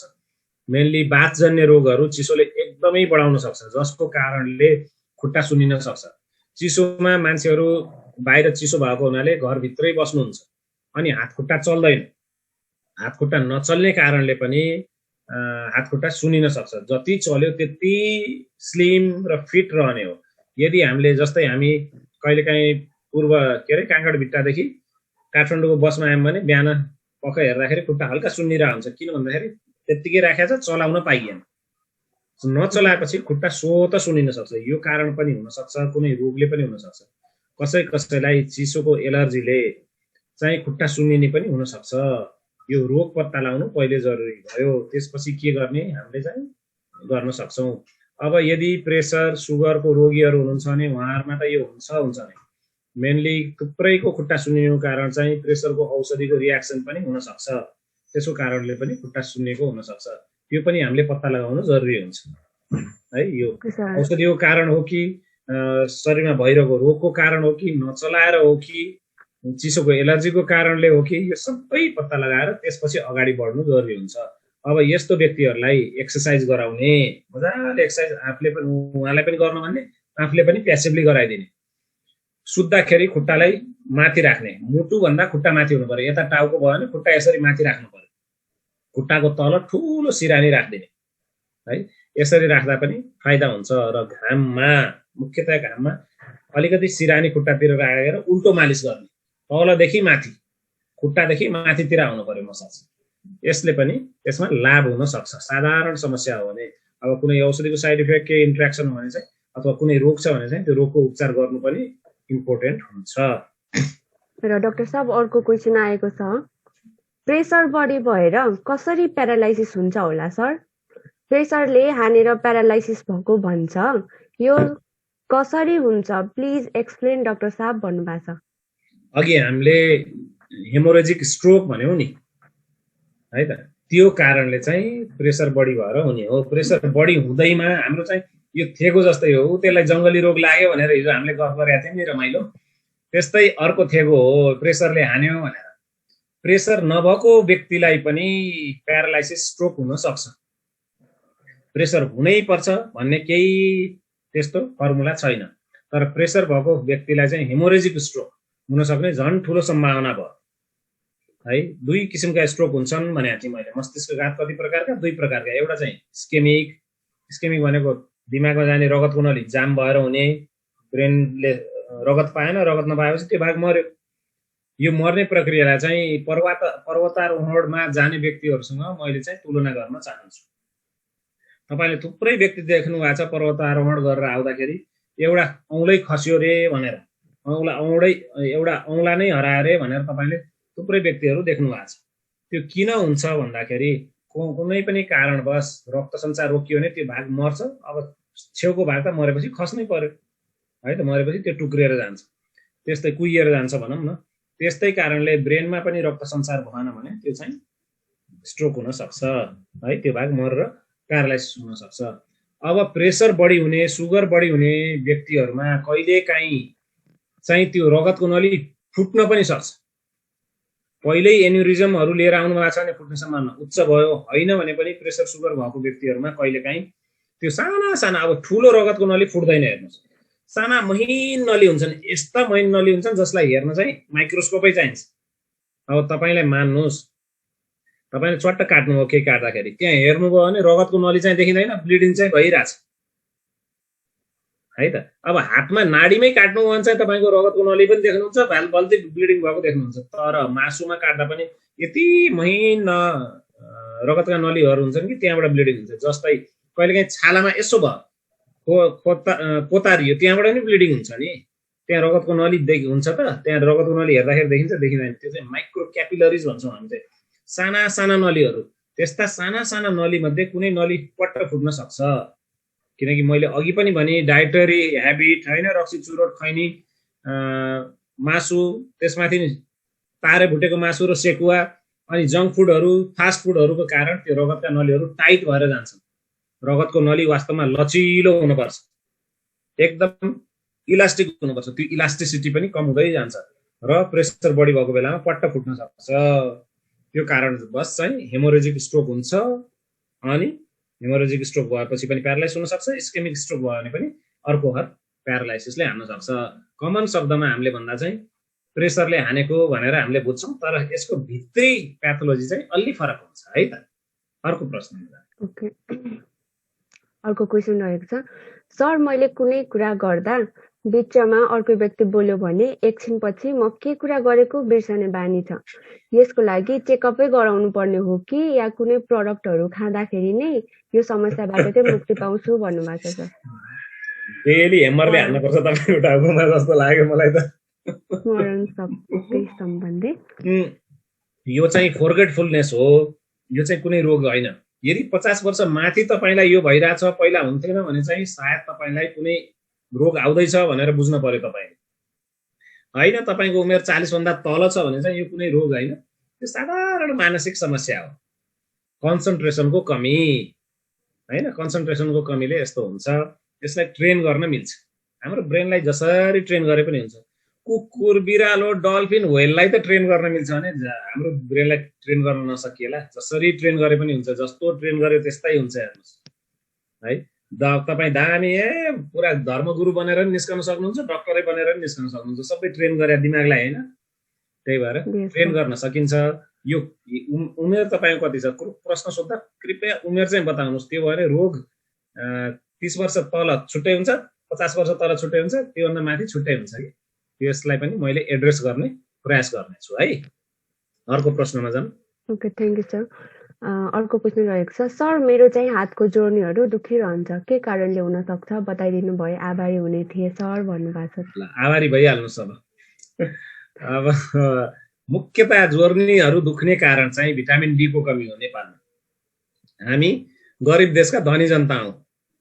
विदेशतिर मेरो बसले के बल्ल बल्ल बल्ल बल्ल 10-20 हजार डलर सेभ गर्थ्यो, बढी कमाए पनि वेस्ट गर्न एकदम उनीहरू चाहिँ च्याम्पियन। अनि 10-20 हजार डलर जोडेपछि अनि ऊ चाहिँ हरेक वर्ष घाम ताप्न जाने रे, केरिबियन जानुपर्ने, उसलाई घाम लाग्ने देशमा जानुपर्ने घुम्नलाई, त्यो पनि लोन लिएर, उल्टै अर्को 10-20 हजार डलर लोन लिएर। अनि यस्तो किन भन्दाखेरि भिटामिन डी र घामले दिने फाइदा आफ्नो ठाउँमा छ, घुम्न पाइने, रिल्याक्स हुन पाइने फाइदा आफ्नो ठाउँमा छ। तर दुर्भाग्यवश हामी गरिब देशका धनी जनताहरू हौँ। हामीलाई यो देशका कान्लामा, हाम्रो घरको कौसीमा, छतमा मजाले घाम आउँछ, हामीलाई ताप्नु छैन। हामी पटमूर्खहरू हौँ। त्यो घाम छालामा डाइरेक्ट पर्दा, कुनै सनस्क्रिन नलाएको बेलामा छालामा डाइरेक्ट पर्यो भने, कपडा खोलेर घाम ताप्दाखेरि डाइरेक्ट पर्यो भने भिटामिन डी भन्ने तत्त्व पैदा हुन्छ। यो भिटामिन डी हाम्रो स्वास्थ्यको निम्ति एकदमै जरुरी छ। मेन्टल स्वास्थ्य, डिप्रेसनलाई हटाउनको निम्ति, चनाखो हुनको निम्ति, ब्रेनले राम्रै काम गर्नको निम्ति मात्र होइन, हड्डी जोर्नी बलियो हुनको निम्ति र महिलाहरूलाई हर्मोनल समस्या आउन नदिनको निम्ति पनि यो उत्तिकै इफेक्टिभ छ। क्यान्सरदेखि लिएर एक्सिडेन्टसम्म यसले प्रिभेन्ट गर्न सक्छ। त्यति मात्र होइन, घाम ताप्दाखेरि थुप्रै कीटाणुहरू मर्छन्, हाम्रो शरीरले नयाँ इनर्जी पाउँछ, लाखौं अन्य बायोकेमिकल चेन्जेसहरू छन् जसमा विज्ञानले थुप्रै चिजहरू त पत्ता लगाइसकेकै छैन। यो फाइदा हाम्रो कौसीमा पनि छ, हाम्रो छतमा पनि छ, आँगनमा पनि छ, अनि त्यसपछि बारीमा पनि छ, खेतमा पनि छ।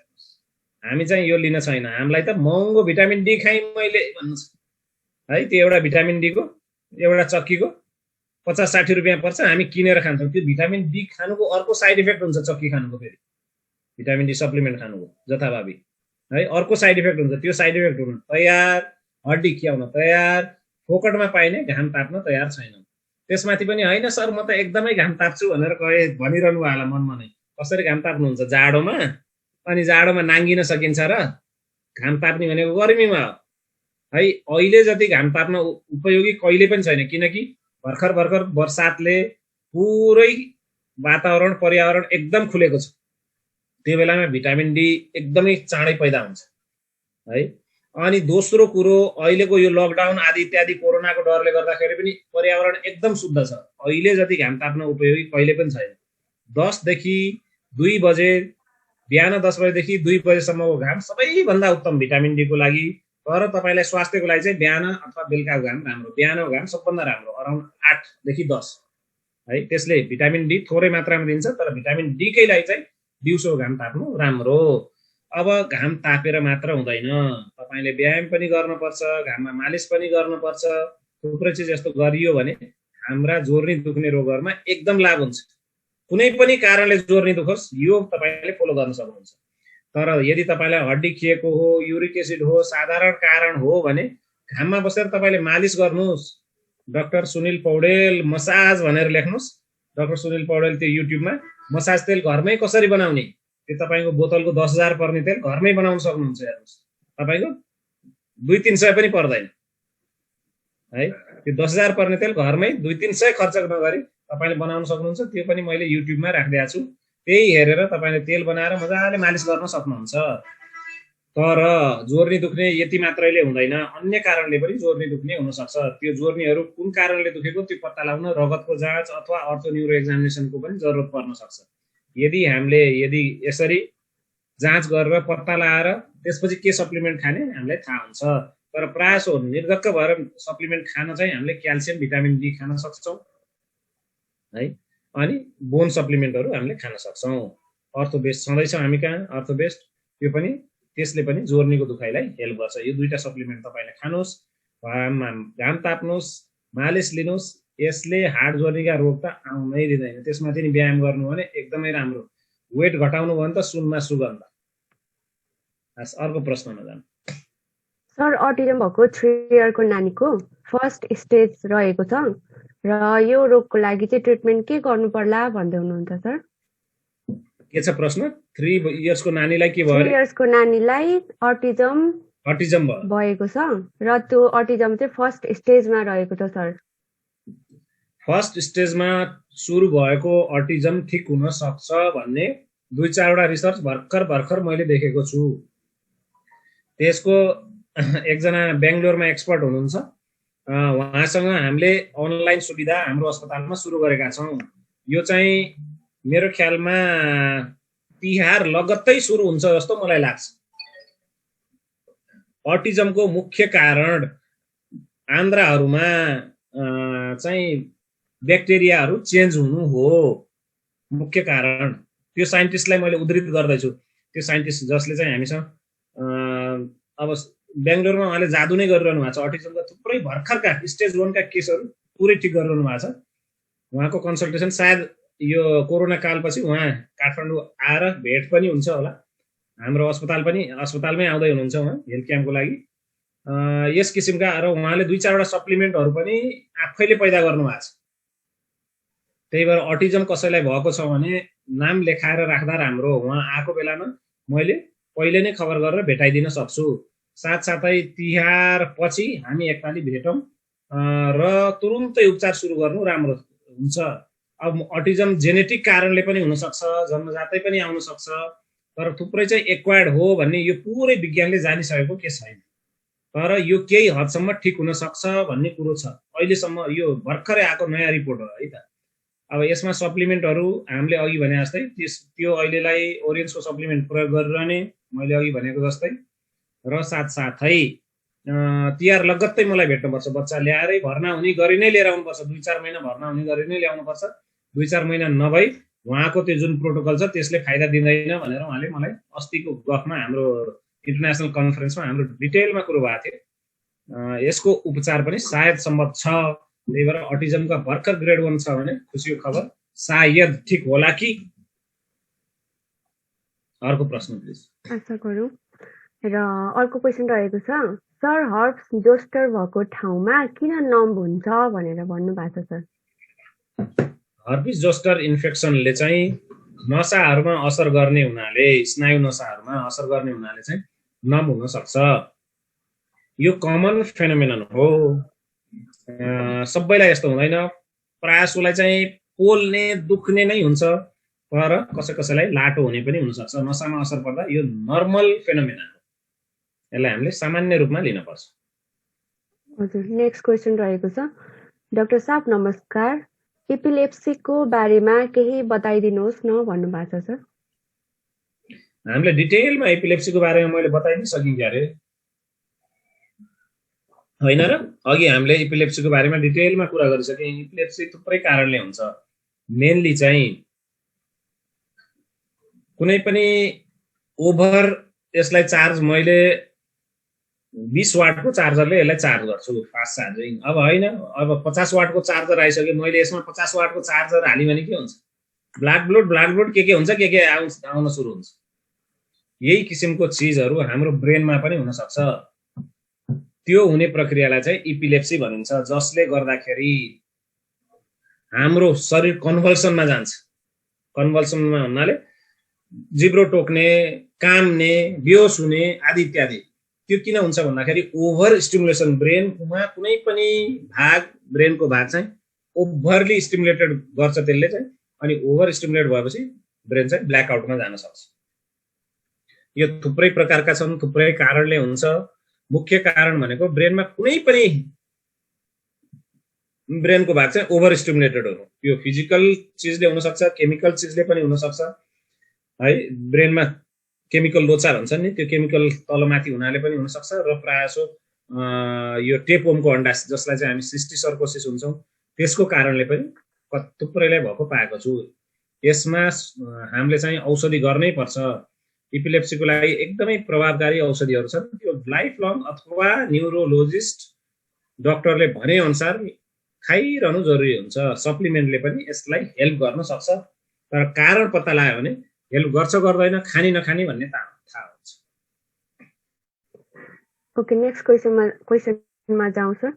सप्लिमेन्टले कुन स्टेजसम्मको बिरामीलाई चाहिँ रिकभर गर्न सकिन्छ सर भन्नुभएको छ डाक्टर साहब? अब कुन चाहिँ रोग हो, कुन चाहिँ स्टेज भनौँ, कुन चाहिँ रोग? उहाँले चाहिँ होली भन्नुभएको रहेछ यहाँनिर। त्यस्तो कुनै फर्मुला छैन।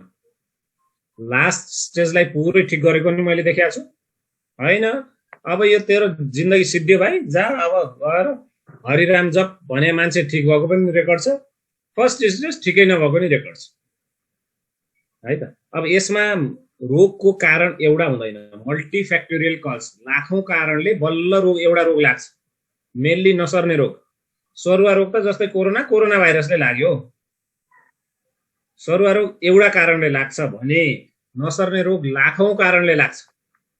तपाईको जिजुबाले रक्सी खाएको हो कि, तपाईको हजुरबाले चुरोट खाएको हो कि, तपाईको बुवाले केही गरेको हो कि, हाम्रो खानपिन गडबड हो कि हैन, हाम्रो जीवनशैली गडबड हो कि, एक्सर्साइज नगरेको हो कि, बच्चामा कुनै इन्फेक्सन नभएको हो कि, गर्भमा रहँदा आमाको कारणले हो कि, यस्ता लाखौं कारणहरू हुन्छन्। खाना पनि लाखौं खानाले हुन्छ। तपाईले चाहिँ सोयाबिनको तेल खाएर भएको हो कि, सूर्यमुखीको तेल खाएर भएको हो कि, थुप्रै कारणले रोग लाग्छ। यो रोगको कारण पत्ता लगाउनु जरुरी हुन्छ। कारण पत्ता लाग्यो भने बल्ल कति ठिक हुन्छ, के गर्दा ठिक हुन्छ भन्ने बाटो तय हुन्छ। जबसम्म बाटो नै तय छैन, तपाईले यात्रा सुरु गरेर भयो त, तपाईले काठमाडौँ आउनु छ, तपाई कञ्चनजङ्घा पुग्नुहुन्छ कि, त्यस्तो तालले हिँडेर हुँदैन। त्यही भएर डायग्नोसिस इम्पोर्टेन्ट भयो। सबैभन्दा महत्त्वपूर्ण के भयो त? डायग्नोसिस भयो है। रोगको निदान, रोग पत्ता लगाउनु पर्यो, रोगको कारण पत्ता लगाउनु पर्यो। त्यसपछि सप्लिमेन्टले हेल्प गर्छ। सप्लिमेन्ट भन्नाले जे भइरहेको मुख्य उपचारको साथसाथै यो पनि दिने भनेर भनिएको हो। त्यही भएर थुप्रै रोगमा जादु नै पनि हुन सक्छ, थुप्रै रोगमा छुन पनि नसक्ने पनि हुन सक्छ। त्यही भएर डायग्नोसिस भएर अगाडि बढ्यो भने चाहिँ यसले यति काम गर्छ, यसले काम नगर्ला, यसले हेल्प गर्ला भनेर भन्न मिल्छ। अर्को प्रश्न, अर्को क्वेसन रहेको छ, सर मेरो हात खुट्टा दुख्छ, के कारणले होला भन्नुभएको छ। अब हात खुट्टा कहाँनिर दुख्छ, पिँडौला दुख्ने हो कि, हड्डी दुख्ने हो कि, मासु दुख्ने हो कि, जोर्नी दुख्ने हो, यो स्पष्ट हुनु जरुरी छ। हामी नेपाली मेनली चाहिँ महिलाहरूमा हात खुट्टा दुख्ने कारण चाहिँ पानी कम पिउने, घाम नताप्ने है, अनि क्याल्सियम भएको चिज खाँदै नखाने, क्याल्सियम नभएको चिज भात, मैदा, बिस्कुट, चाउचाउ, पाउरोटी, दुनोट, चाउमिन, अब यावत चिजहरू खाने, यसको कारणले पनि हुन सक्छ। हामीले चाहिँ कारण पत्ता लगाउनु पर्यो। अब भातको रोगले हो कि, हड्डी खिन पो लागेको हो कि, तपाईलाई हड्डीको ट्युमर पो हो कि, त्यो सबै कारण पत्ता लगाउनु पर्छ। कुन एरियामा दुख्या छ, त्यसको इन्भेस्टिगेसनको, रगतको इन्भेस्टिगेसन कस्तो आयो, एक्सरेमा कस्तो देखियो, यावत चिजले चाहिँ तपाईलाई चाहिँ के गर्ने भन्ने चाहिँ मैले थाहा गर्न सक्छु। तर सबैभन्दा महत्त्वपूर्ण क्याल्सियम रिच खाना नखानु है, अनि जङ्क फुड, फास्ट फुड बढी खानु, त्यसमाथि घाम नताप्नु, पानी नपिउनु, यसका कारणले हाड जोर्नी, हात खुट्टा दुख्ने कारण चाहिँ मुख्य कारण यही हो। अर्को क्वेसन रहेको छ सर। यो क्वेसन अलिकति क्लियरली मैले बुझिन। पहिलो रहेको चाहिँ र फ्याक्टर के कस्तो रोग हो, फुड ड्रप कस्तो रोग हो, यसमा के गर्न सकिन्छ भन्नुभएको छ। एउटा 1 नम्बरमा के अरे र फ्याक्टर के कस्तो रोग हो, आरए फ्याक्टर होला हैन? RA factor sir. RA factor भनेको चाहिँ रिमेटोइड फ्याक्टर भनिन्छ। यो चाहिँ बाथ रोगहरुमा पोजिटिभ आउँछ है त। कुनै पनि अब बाथ रोग थुप्रै प्रकारका छन्, बाथ रोग 53 प्रकारका छन् भनिन्छ भन्नलाई। बाथ रोग थुप्रै प्रकारका छन्। अब आरए फ्याक्टर भनेको साधारण टेस्ट हो बाथको, त्यसपछि अन्य स्पेशलाइज टेस्टहरु गर्नुपर्ने हुन्छ, जस कारण चाहिँ हामीले टक्कै पत्ता लाग्छ यही कारणले हो भनेर। आरए फ्याक्टर भनेको अहिलेलाई बुझौं, बाथ रोग, हाड जोर्नीको बाथ रोग, मुख्यतया सानातिना जोर्नीहरु दुख्नेमा चाहिँ आरए फ्याक्टर पोजिटिभ आउन सक्छ। आरए फ्याक्टर पोजिटिभ आउँदैमा डराइहाल्नु पर्दैन। त्यसपछि अन्य टेस्टहरु गर्दाखेरि यदि पोजिटिभ आयो भने यस किसिमको बाथ रोग भन्ने थाहा हुन्छ। यो चाहिँ आरए फ्याक्टरको बारेमा कुरा भयो। अनि बाथ रोग कुन चाहिँ बाथ रोगमा कस्तो खाले उपचार गर्ने, कस्तो चाहिँ औषधि खाने, त्यो पनि हामीलाई थाहा हुन्छ। यो चाहिँ आरए फ्याक्टरमा भयो। अर्को चाहिँ फुड ड्रप भनेको, फुड ड्रप भनेको चाहिँ खुट्टा यसरी उठाउन सक्ने, खुट्टा नफुट्ने, ठक्करकै यसरी खस्ने है त। अब हिँड्न पर्यो, हिँड्दाखेरि हामीले चाहिँ हिलले टेकेर हिँडिरहन्छौँ, यसरी यसरी हिँडिरहन्छौँ। पहिला हिलले टेक्छौँ, त्यसपछि पैतालाले टेक्छौँ। यसलाई चाहिँ हामी हिल स्ट्राइक वाकिङ गेटमा चाहिँ हिल स्ट्राइक भन्छौँ हामी। तर फुड ड्रपमा चाहिँ यसरी लत्रिन्छ कि जसले चाहिँ पहिला औँलाले टेक्न पुग्छ, त्यही भएर लड्ने सम्भावना बढी हुन्छ। खुट्टाको मांसपेशी, अगाडिको मांसपेशी कमजोर भयो भने, टिबियालिस एन्टेरियर भन्छौँ हामीले चाहिँ मांसपेशी, खुट्टाको मांसपेशी प्रणालीमा हेर्नु होला त्यसको पीडीएफमा। यदि त्यो कमजोर भयो भने फुड ड्रप हुन सक्छ। त्यो कमजोर के कारणले हुन्छ? प्यारालाइसिस हुँदाखेरि कमजोर हुन सक्छ, मल्टिपल स्क्लेरोसिस हुँदा कमजोर हुन सक्छ, ट्रान्सवर्स माइलाइटिस हुँदा कमजोर हुन सक्छ। थुप्रै कारणले कमजोर हुन्छ। नसा च्यापिदा पनि कमजोर हुन सक्छ। त्यही भएर कुन कारणले तपाईको खुट्टाको मांसपेशी कमजोर भएको हो त्यो पत्ता लगाएपछि के गर्ने, कसरी उपचार गर्ने, ठिक हुन्छ हुँदैन, मैले स्पष्ट रूपमा बताउन सक्छु। अर्को प्रश्न। अर्को क्वेसन रहेको छ। एकजना 25 वर्षको हुनुहुन्छ अनि उहाँलाई एक्कासी चक्कर आउँछ र उहाँ चाहिँ 1-2 चोटि चोटपटक पनि लागेको छ, मेबी चक्कर लागेर ढलेर, र उहाँले कन्टिन्यू मेडिसिन पनि लिनुहुन्छ र उहाँलाई हाम्रो प्रोडक्टले हेल्प गर्न सक्छ कि सक्दैन सर भन्नुभएको छ। एकदमै सक्छ। अब चक्कर कुन चाहिँ औषधि लिइरहनु भएको छ चक्करको लागि? चक्कर आउने कारण, कानको रोगको कारण चक्कर हुन सक्छ, दिमागको रोगको कारण चक्कर हुन सक्छ। कुन चाहिँ कारणले चक्कर आइरहेछ त्यो पनि पत्ता लगाउनु जरुरी हुन्छ। हेमोग्लोबिन एनिमिया, रक्त अल्पता भन्ने रोगमा, एनिमिया भन्ने रोगमा पनि चक्कर आउन सक्छ। बीपी कम हुँदा पनि चक्कर आउन सक्छ, बसेर उठ्दा पनि चक्कर आउन सक्छ है। अब यो के चाहिँ कारणले चक्कर आइरहेछ त्यो पत्ता लाग्यो भने कुन चाहिँ सप्लिमेन्ट खुवाउने भन्ने थाहा हुन्छ। अब कानको रोग छ, हामीले रगत बढाउने सप्लिमेन्ट खाएर त फाइदा हुने भएन नि। त्यही भएर डायग्नोसिस पहिला जानु पर्यो, रोगको कारण पत्ता लगाउने, अनि त्यसपछि सप्लिमेन्टले हेल्प गर्न सक्छ। सप्लिमेन्टले हेल्प नगर्ने दुनियाँमा रोगै छैन। ल यति बुझ्नुस् आज। सर अनि अघि चाहिँ अटिजम वाला क्वेसन नै छ, उहाँले चाहिँ सोध्नु भएको छ। प्लस पोइन्ट चाहिँ यो कस्तो डिजिज हो भन्नुभएको छ सर। के अटिजमलाई चाहिँ नसाको खतरनाक रोग हो। नसाको खतरनाक रोग हो। अमेरिकामा एकदम ज्याद्रो गरेर बढिरहेछ। आर्टिफिसियल जीवनशैलीले नै ल्याउने हो। बुवा मुवा, अब बाहुनले बाहुन बिहा गर्ने, क्षेत्रीले क्षेत्री बिहा गर्ने, राईले राई बिहा गर्नेमा झन् बढी देखिन्छ है। तामाङले तामाङ बिहा गर्यो त्यस्तोमा झन् बढी देखिन्छ। भन्नाले इन्टरकास्टमा कम देखिन्छ। अनि उमेर नहुँदै बच्चा जन्माउनेमा बढी देखिन्छ। त्यही भएर यसको जेनेटिक फ्याक्टर पनि हुन सक्छन् र अन्य फ्याक्टरहरू पनि हुन सक्छन्। त्यही भएर हामीले पत्ता लगाउनु जरुरी हुन्छ। त्यो पनि पत्ता लगाउनु जरुरी हुन्छ। यो खतरनाक न्युरोलोजिकल डिसअर्डर हो।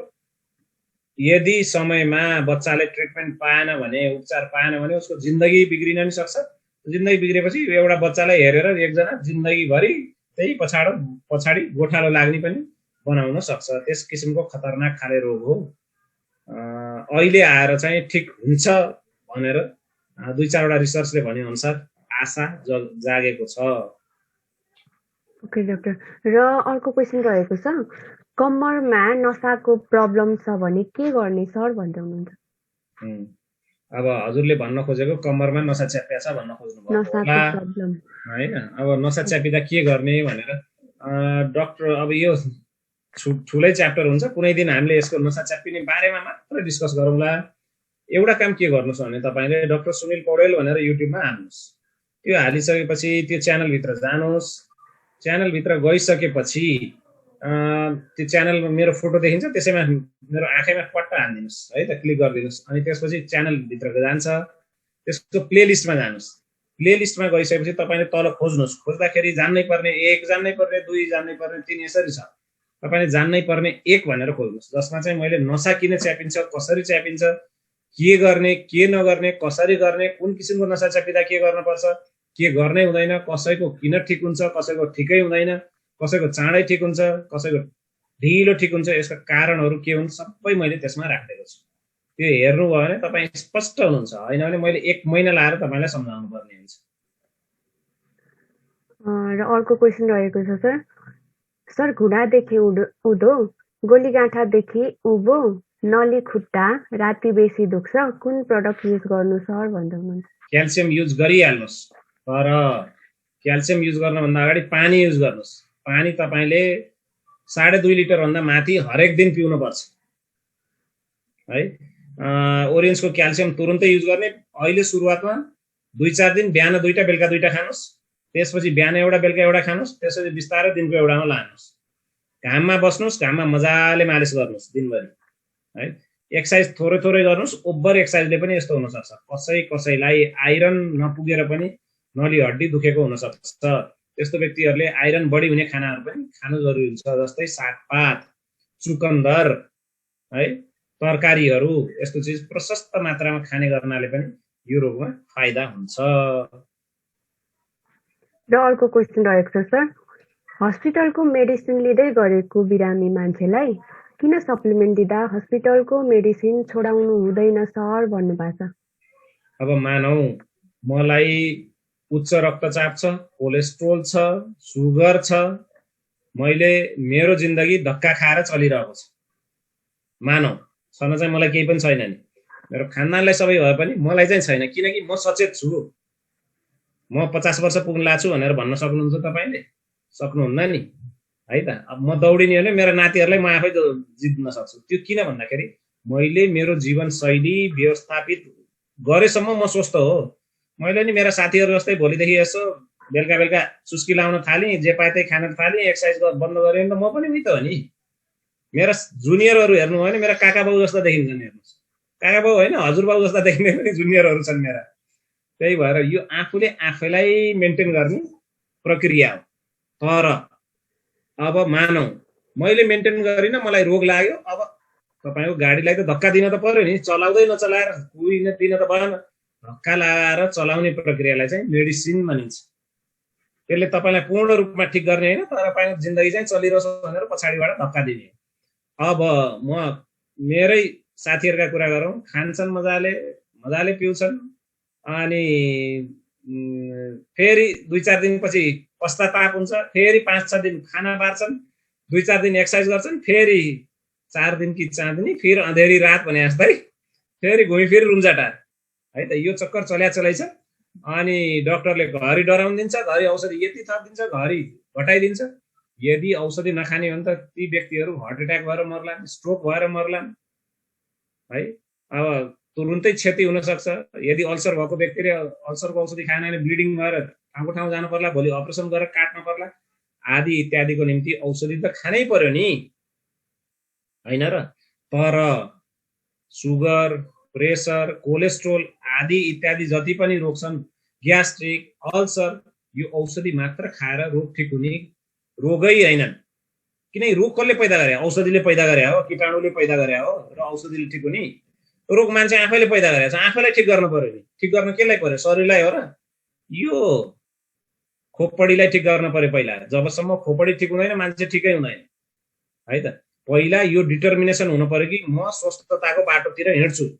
मलाई काठमाडौँबाट पोखरा जान छ भने अर्नीको राजमार्ग हिँडेर हुन्छ र?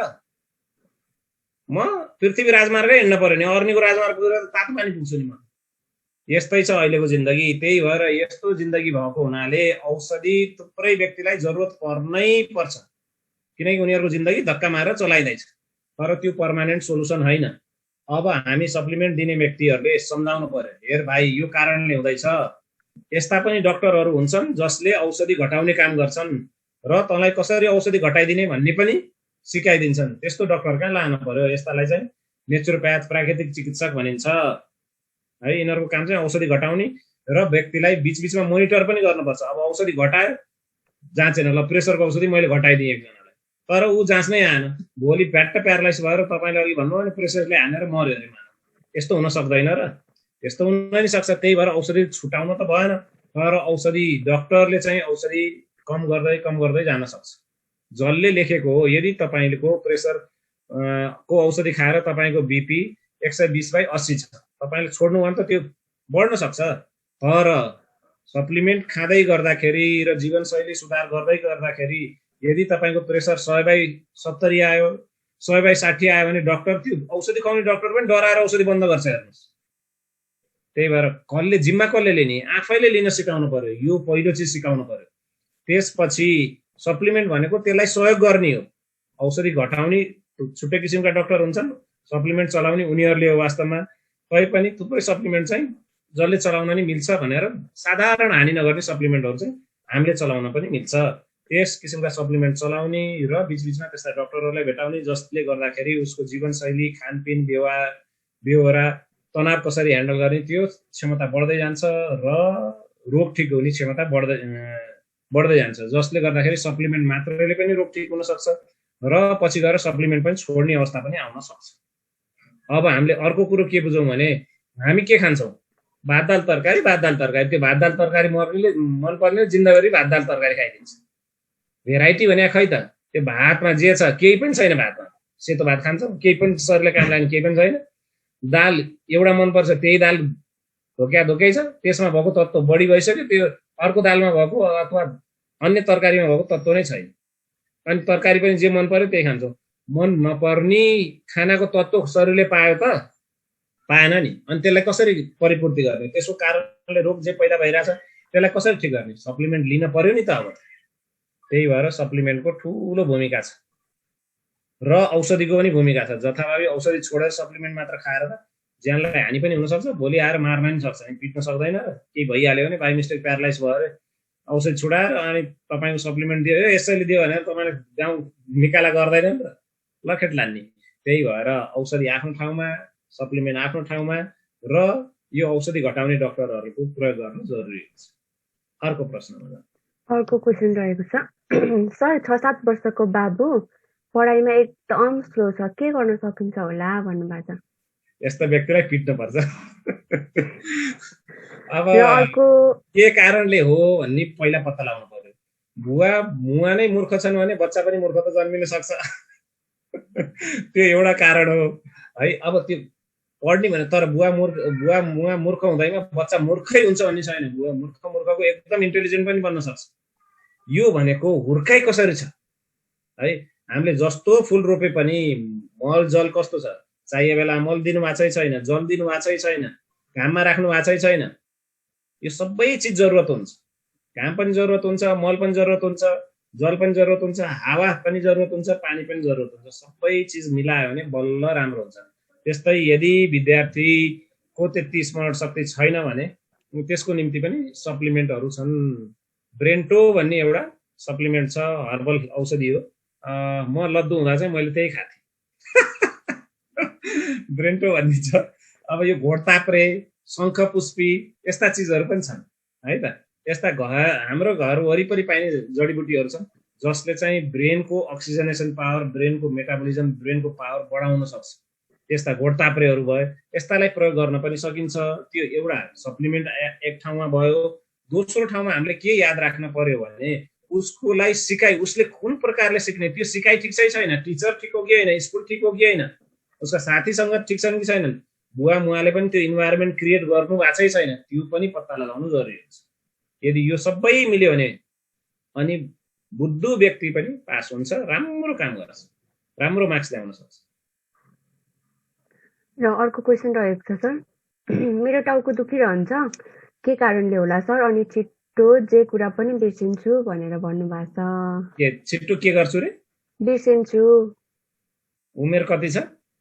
उहाँको उमेर यहाँनिर राख्नु भएको छैन। अब यो हामीले कभर गरिसकियो जस्तो मलाई लाग्छ। भिटामिन बी कम्प्लेक्सको कमी, B12 को कमी है, बिस्कुट चाउचाउ पाउरोटी आदि इत्यादि जङ्क फुड, भात बढी खानु, आलु बढी खानु, खानुपर्ने चिजहरू नखानु, जडीबुटीहरू नखानु, यसको कारणले हो कि टेन्सनले हो कि के कारणले हो त्यो पत्ता लगाउनु जरुरी हुन्छ। बिर्सिरहने यो साधारण समस्या, बिर्सिँदैमा केही डराउनु पर्दैन। अब कन्सन्ट्रेसन नभएर हो कि मलाई केही काम गर्न थियो, मलाई दिमागमा राखिन बिर्सिन सक्छु। यो भनेको त गन्जागोल हो नि त। तपाईले कतातिर प्रिफरेन्स दिनुहुन्छ त्यही गर्छ यसले। म भोलि बिहान 4 बजे उठ्छु भनेर सुत्नुस्, 4 बजे ठक्कै निद्रा खुल्छ।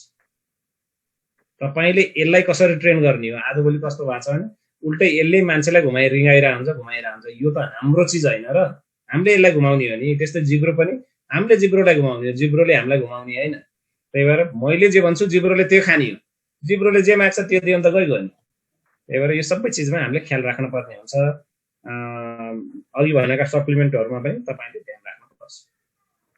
र अर्को क्वेशन रहेको छ डाक्टर साहब। सर, मेरो घरमा 30 इयर्स क्रस दिदी हुनुहुन्छ। उहाँलाई प्रेसर हाई भइरहन्छ र त्यस बेलामा उहाँलाई नाकबाट ब्लिडिङ हुने अनि डायरिया भोमिटिङ नै हुन्छ। अनि तालु एकदम तातिएर उम्लिएर आउने हुन्छ सर। उहाँ ज्यादा कुरा नि खेलाउनुहुन्छ मनमा, जिद्दिनेस ज्यादा छ अनि इरिटेसन ज्यादा हुने, अरूको कुरा सुन्न नखोज्ने हुन्छ सर। यसको लागि हामीले के गर्न सकिन्छ र यसको कारण थोरै बताइदिनुहोस् न सर भन्नुभएको छ डाक्टर साहब। उहाँको जिन्दगीमा केही चिज भएको हुनुपर्छ है, जसले गर्दाखेरि चाहिँ उहाँको स्वभाव यसरी परिवर्तन भएको है। अब जिन्दगीमा विवाह पश्चात आएको परिवर्तन हो या विवाहभन्दा अगाडिको परिवर्तन हो, यो हामीले पत्ता लगाउनु जरुरी हुन्छ। सायद विवाह पश्चात आएको परिवर्तन हो जस्तो मलाई लाग्यो किनकि 30 वर्ष या बिछोड सिछोड आदि इत्यादि केही टेन्सन छ कि घरको। अब यो हो हाम्रो पोसिबिलिटी। मान्छेले गर्न सक्ने चिजको अन्त्य छैन। अब मान्छेले यसलाई कसरी प्रयोग गर्ने भन्ने मात्रै हो। अब प्रब्लम के छ भने हामी मध्ये थुप्रैले सबैले पाएको दिमाग त एकदमै दुनियाँको सबैभन्दा बेस्ट दिमाग त पाइयो, यसलाई सदुपयोग गर्न सकिया छ र? अनि त्यो सदुपयोग नगरेपछि त्यसैले मान्छेलाई रिङाइदिन्छ है। वास्तवमा दिमागलाई हामीले रिङाउनु पर्ने हो। भाइ यो सोच, यसैको बारेमा सोच, अर्को सोच्न पाउँदैनस् भनेर दिमागले सोच्दैन। उल्टै दिमाग भने त न्युरोनको गन्जागोल भयो। हिजो के भनिएको थियो, 100 बिलियन है, त्यो जोड्दाखेरि यहाँदेखि के अरे सिलगुडी नाग्न सक्ने त्यति लामो त्यति ठुलो गन्जागोल छ। यदि हामीले छोडियो, त्यसको लगाम हातबाट छोडियो भने जे पनि हुन सक्छ। उहाँलाई स्ट्रेस म्यानेजमेन्ट, तनाव व्यवस्थापन कार्यक्रमको जरुरत छ। कोरोना पछि हामीले तनाव व्यवस्थापनका एकदमै इफेक्टिभ प्रोग्रामहरु गर्न जाँदैछौँ काठमाडौँमा।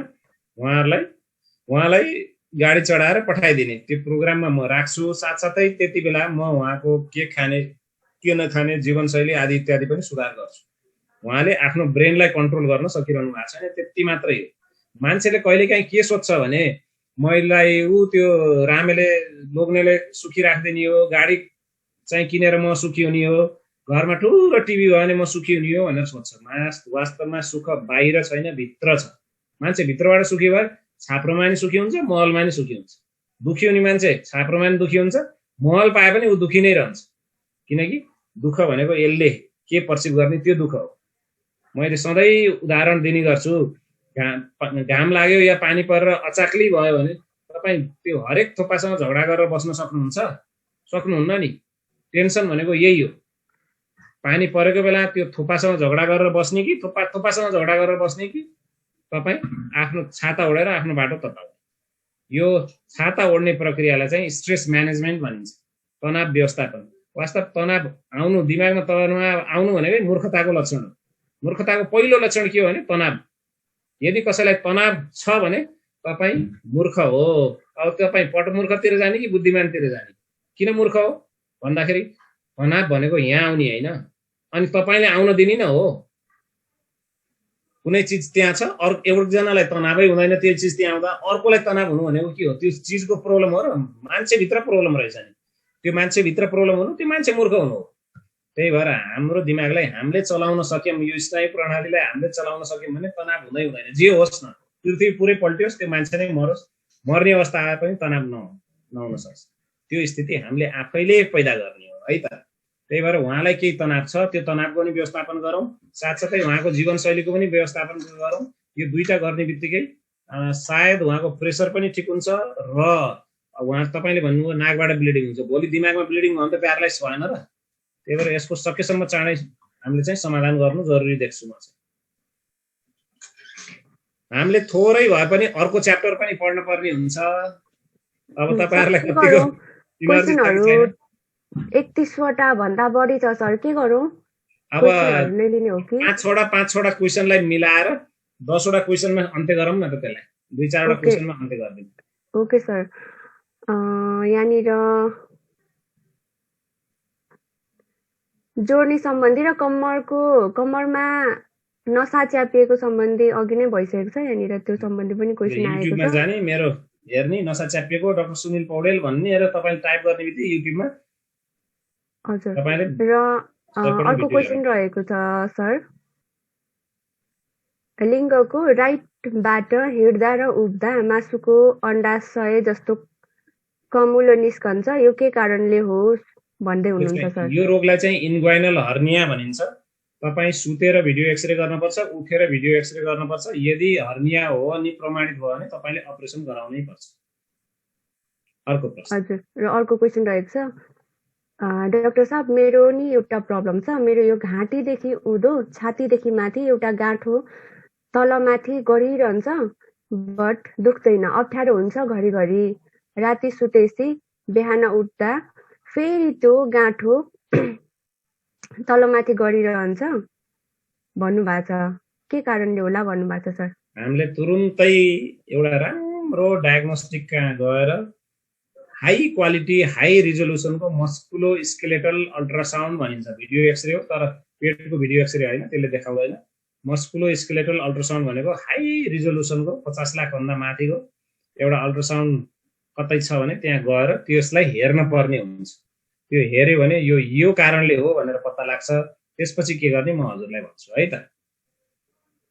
र अर्को क्वेसन रहेको छ सर, मेरो दिदी हुनुहुन्छ, उहाँको एज 39 अनि जहाँ ठोक्यो त्यही चाहिँ ब्लड जम्ने हुन्छ, यो के कारणले भा होला? अनि 15 वर्षको बच्चाले नि ओछ्यानमै पिसाब गर्नुहुन्छ, यो के कारणले होला सर भन्नुभएको छ।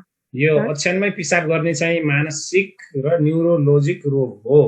अब हल्का लाटो लठेब्रो आदि इत्यादि छ भने अन्य रोगले पनि हुन सक्ने भयो, जस्तै अटिजम है, सेरेब्रल पल्सी, यस्तोमा पनि हुन सक्छ, अथवा कुनै नसाको रोगले पनि हुन सक्छ। तर प्राय जसो व्यक्तिमा 15 वर्षसम्म पिसाब गर्ने भन्नुको अर्थ मानसिक समस्या र न्युरोलोजिक समस्या एकैसाथ पनि हुन सक्छ। यस्तो व्यक्ति यस्तो बच्चालाई ट्रेन गर्नुपर्छ, खुला वातावरणमा जिउन दिनुपर्छ र ट्रेन गर्दै गयो भने पूर्णतया ठिक हुन सक्छ। अर्को चाहिँ ठोकिँदा निलो हुनु कुनै रोग होइन, ठोकिँदाखेरि ब्लिडिङ हुन्छ, ब्लिडिङ भएपछि निलो कालो देखिन सक्छ, यो कुनै रोग होइन।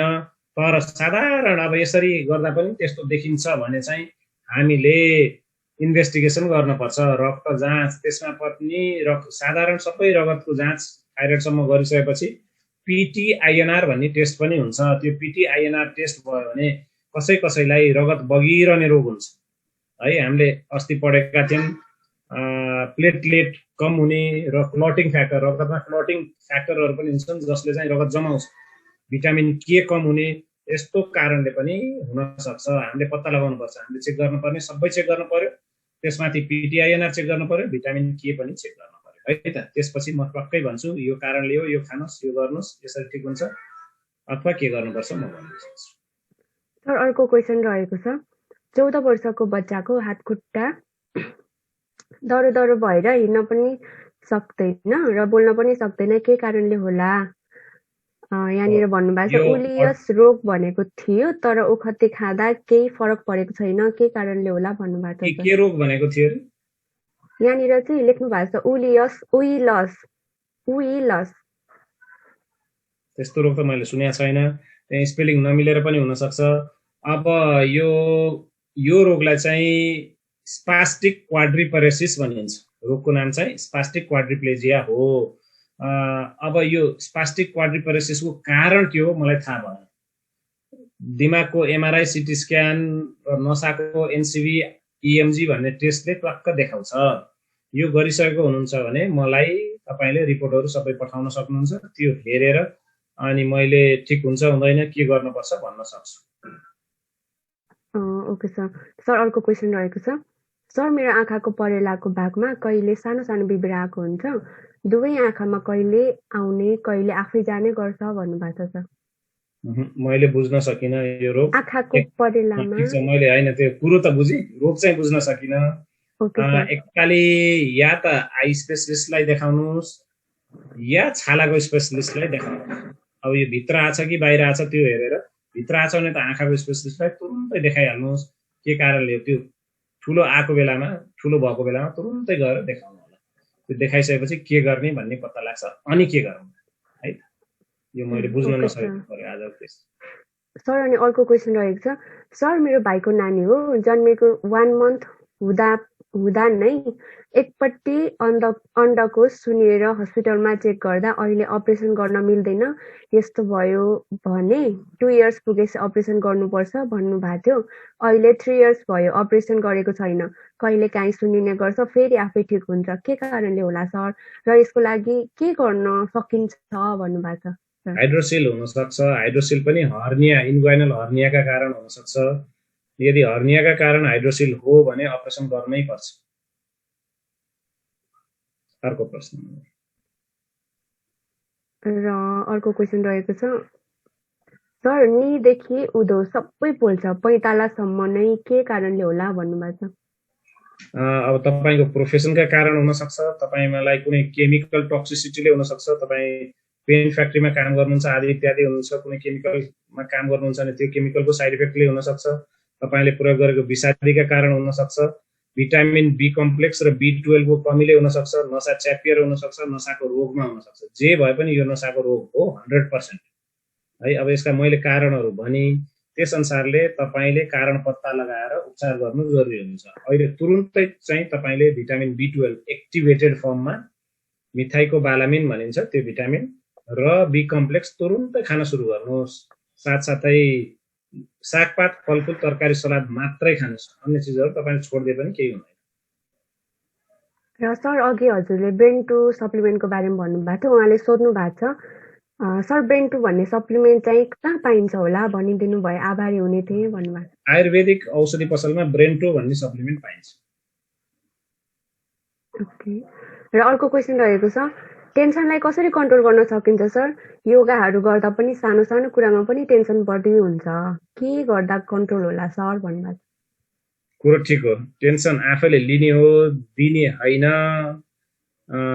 कतैबाट कसैले दिन सक्दैन। पृथ्वी उल्टिँदा पनि टेन्सन दिन सकिँदैन। टेन्सन लिने हो। अब सानो सानो कुरामा पनि त्यस्तो हुन्छ भने टेन्सन लिने बानी छ, त्यो बानीलाई हटाउने भन्नुको अर्थ आफ्नो दिमागको लगाम आफ्नो हातमा राख्ने सक्नुहुन्न भने हामी चाहिँ क्लास यहाँ यो कोरोना कालपछि हामी क्लास सुरु गर्दैछौँ।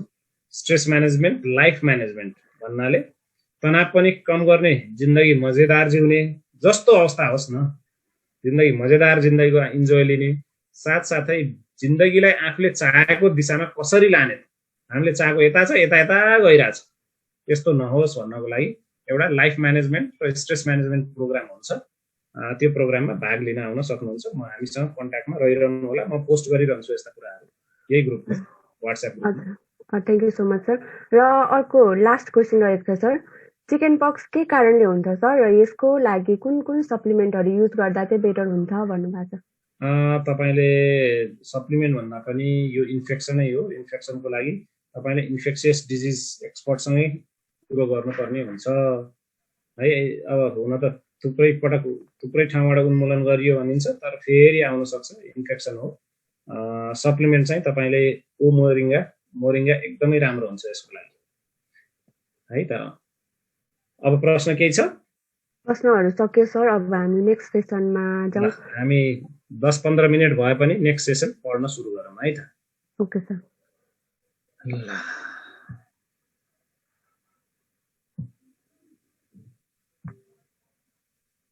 सर अन्त्यमा एउटा क्वेसन आयो।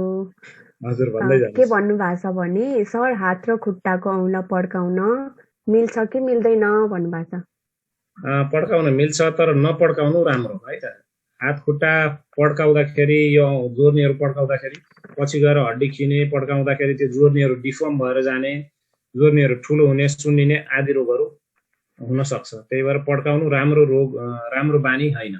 पछि गएर मानसिक रोग पनि लाग्न सक्छ जसलाई चाहिँ हामी टिक्स भन्छौँ। पड्काइरहनै पर्ने, नपड्काए बेचैनी हुने, मानसिक बेचैनी हुने है, यस्तो पनि हुन सक्छ। त्यही भएर नपड्काउनु राम्रो। ल हजुरहरूलाई नमस्कार, म डाक्टर सुनिल पौडेल। आज हामी इन्डोक्राइन सिस्टम ग्रन्थि प्रणालीमा जाँदैछौँ। ग्रन्थि प्रणाली हिजो हामीले नर्भस सिस्टम स्नायु प्रणाली हाम्रो शरीरको कन्ट्रोलरको बारेमा केही कुरोहरू सिक्यौँ। आज हामी इन्डोक्राइन सिस्टम अर्थात् सेकेन्ड इन कमान्ड है, नसा मात्रै भएर हुँदैन, नसा र ब्रेन मात्रै भएर हुँदैन।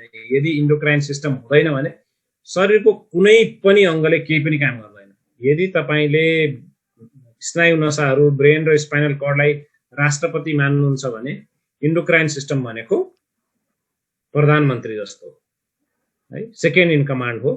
यो नभई कुनै पनि चिज हाम्रो शरीर चल्नै सक्दैन।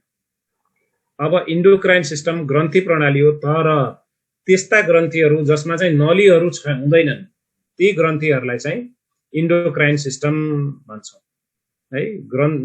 नलीविहीन ग्रन्थि प्रणाली पनि भनेर यसलाई बुझिन्छ। यसमा चाहिँ डक्टलेस ग्ल्यान्ड्स भनिन्छ। डक्ट भनेको कुनै पनि पाइपले कतै पनि कुनै पनि चिज नचुहाउने त्यस्ता किसिमका ग्रन्थि भन्नाले त्यसबाट पैदा भएको चिज कहाँ जान्छ त भन्दा सिधै रगतमा मिल्छ।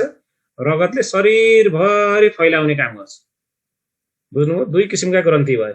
एउटा चाहिँ कुनै पाइपबाट चाहिँ त्यसमा खन्याउने, जस्तै प्याङ्क्रियासले डाइजेस्टिभ जुसहरू पैदा गर्छ, जुन चाहिँ आन्द्राको पहिलो भागमा खनिन्छ।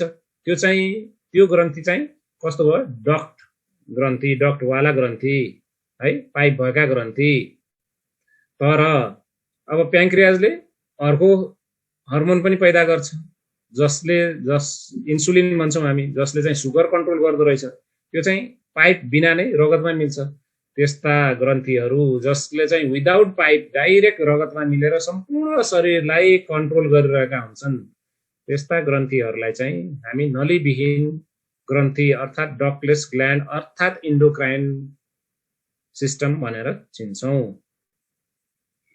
यसले सम्पूर्ण शरीर, तपाईको सोचाइ के छ, कस्तो सोचाइ छ, तपाईलाई कस्तो किसिमको रोग लाग्ने सम्भावना छ, तपाईको मानसिक क्षमता कस्तो छ देखि लिएर तपाईको सेक्सुअल क्षमता कस्तो छ सम्म, तपाईको शरीर सुन्निन्छ कि पातलो हुन्छ कि बढी बोसो जम्मा गरेर मोटो पो हुन्छ कि ठिक्कको खाइलाग्दो हुन्छ कि एकदमै स्किनी पुरै स्लिम फिट हुन्छ कि, यस्ता सम्पूर्ण चिजको ग्रन्थिले नै कन्ट्रोल गरिरहेको हुन्छ। तपाईले खानु नखानु भन्दा पनि बढी हेर्नुस्। त्यही भएर ग्रन्थि प्रणाली इन्डोक्राइन सिस्टम सन्तुलित रूपमा हुनु जरुरी छ। यी सबै ग्रन्थिहरूले, यहाँ भएका सबै ग्रन्थिहरूले चाहिँ रगतमा चाहिँ आफ्नो रसहरू स्रवित गर्ने गर्छन्। त्यो इन्टर्न सम्पूर्ण शरीरका सम्पूर्ण भागमा फैलाउँछ रगतले र त्यसले काम गरिरहेको हुन्छ। अब दिमागमा पिनियल ग्ल्यान्ड, हाइपोथ्यालेमसबाटै जाउँ, हाइपोथ्यालेमस पछि पिट्युटरीमा जाउँ, पिट्युटरी पछि पिनियल ग्ल्यान्डमा जाउँ। यी चाहिँ दिमागका 3 सबैभन्दा मुख्य ग्रन्थि हुन्। त्यस्तै थाइरोइडको तपाईले नाम सुन्नु भएको छ। थाइरोइड ग्रन्थि यस्तो हुन्छ, यहाँ भयो, घाँटीमा हुन्छ, रुद्रघण्टी तल। त्यस्तै तपाईले प्याङ्क्रियासको नाम सुन्नु भएको छ। प्याङ्क्रियास भनेको ठ्याक्क पेट र सानो आन्द्राको पहिलो भागभन्दा माथि हुने। त्यस्तै ओभरी, महिलाहरूमा अण्डाशय भन्ने हुन्छ पाठेघरको दुईटै साइडमा, दुईटा, त्यो ओभरी भयो। त्यस्तै पुरुषहरूमा टेस्टिस हुन्छ, अण्डकोष, त्यो पनि ग्रन्थि हो। त्यस्तै किडनी भन्दा माथि एड्रिनल ग्रन्थिहरू हुन्छ। यस्ता थुप्रै ग्रन्थिहरू शरीरमा हुन्छन् जसले चाहिँ हाम्रो शरीरलाई कन्ट्रोल गरिरहेका हुन्छ। हाम्रो शरीरले कसरी बोल्छ, कसरी काम गर्छ, सबै यसले चाहिँ कन्ट्रोल गरिरहेका हुन्छन्। यी सबै ग्रन्थीहरूलाई चाहिँ इन्डोक्राइन सिस्टम नलीविहीन ग्रन्थी प्रणाली भनेर चिनिन्छ। अब मेजर यसका के हुन् त भनेर हामी जाउँ। आज मेजर ग्रन्थी के हुन् त्यसमा जाउँ। सबैभन्दा मेजर ग्रन्थी हाइपोथ्यालेमस। सबै सुरुवात यहीबाट हुन्छ। दिमागको यो भागमा हाइपोथ्यालेमस हुन्छ है, यहाँ भागमा हाइपोथ्यालेमस हुन्छ। हाइपोथ्यालेमस पछि पिट्युटरी ग्रन्थी भनेर हामीलाई थाहा छ, दोस्रो एकदम सेकेन्ड इन कमान्ड। त्यस्तै पिनियल ग्रन्थी हुन्छ हल्का पछाडि। त्यस्तै थाइरोइड ग्रन्थी तपाईलाई थाहा छ। थाइरोइडको पछाडि फेरि पाराथाइरोइड ग्रन्थी भन्ने पनि हुन्छ। त्यस्तै छातीको बिच भागमा फोक्सोहरू माथि थाइमस भन्ने ग्रन्थी हुन्छ। त्यस्तै किडनीहरू माथि एड्रिनल ग्रन्थीहरू हुन्छ। यसरी चाहिँ मेजर ग्रन्थीहरू हाम्रो शरीरमा यति हुन् है। त्यस्तै माइनर ग्रन्थीहरू पनि छन्। माइनर ग्रन्थीहरू अन्य ग्रन्थीहरू के हुन्? अन्य अङ्गहरू हुन् जसले चाहिँ ग्रन्थी जस्तो काम गर्छ, अथवा त्यस्ता अङ्गहरू छन् हाम्रो शरीरमा जसले आफ्नो काम पनि गरेर आउँछ, साथसाथै ग्रन्थी प्रणालीको काम पनि गरिरहेको हुन्छ। भन्नुको अर्थ त्यस्ता अङ्गहरू छन् जसले आफ्नो काम त गरि नै रहेको हुन्छ, तर साथसाथै त्यहाँ ती अङ्गभित्र ग्रन्थी प्रणालीका केही तन्तुहरू पनि समाविष्ट हुन्छन्। जस्तै प्याङ्क्रियाज है, प्याङ्क्रियाज जसले चाहिँ हाम्रो सुगर कन्ट्रोल गर्ने हर्मोनहरू निकाल्छ। वास्तवमा यसले पाचन गर्ने हर्मोन पनि जुसहरू पनि निकाल्छ, आन्द्रामा पुर्याउँछ। त्यो चाहिँ नली भएको हुन्छ, तर सुगर कन्ट्रोल गर्ने हर्मोनहरू चाहिँ नली नभएको हुन्छ। त्यही भएर प्याङ्क्रियाज भयो, किडनीहरू भयो है, दुईटा मृगौलाहरू। मुटु आफैले पनि केही हर्मोनहरूको स्रवित गर्ने काम गर्छ। मुटु भयो, हार्ट। डाइजेस्टिभ ट्र्याक्ट भयो, आन्द्रा है।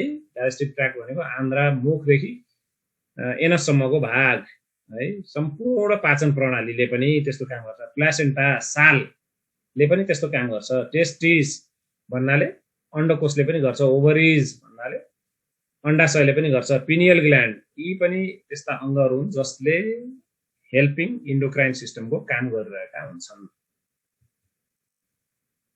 अब हामीले बुझौँ, वास्तवमा हामीले हिजो के बुझेका थियौँ भने दिमागले इन्फर्मेसन लान्छ, इन्फर्मेसन ल्याउँछ, सोध्छ, तर त्यसलाई पनि कन्ट्रोल गर्न सक्छ हर्मोनहरूले।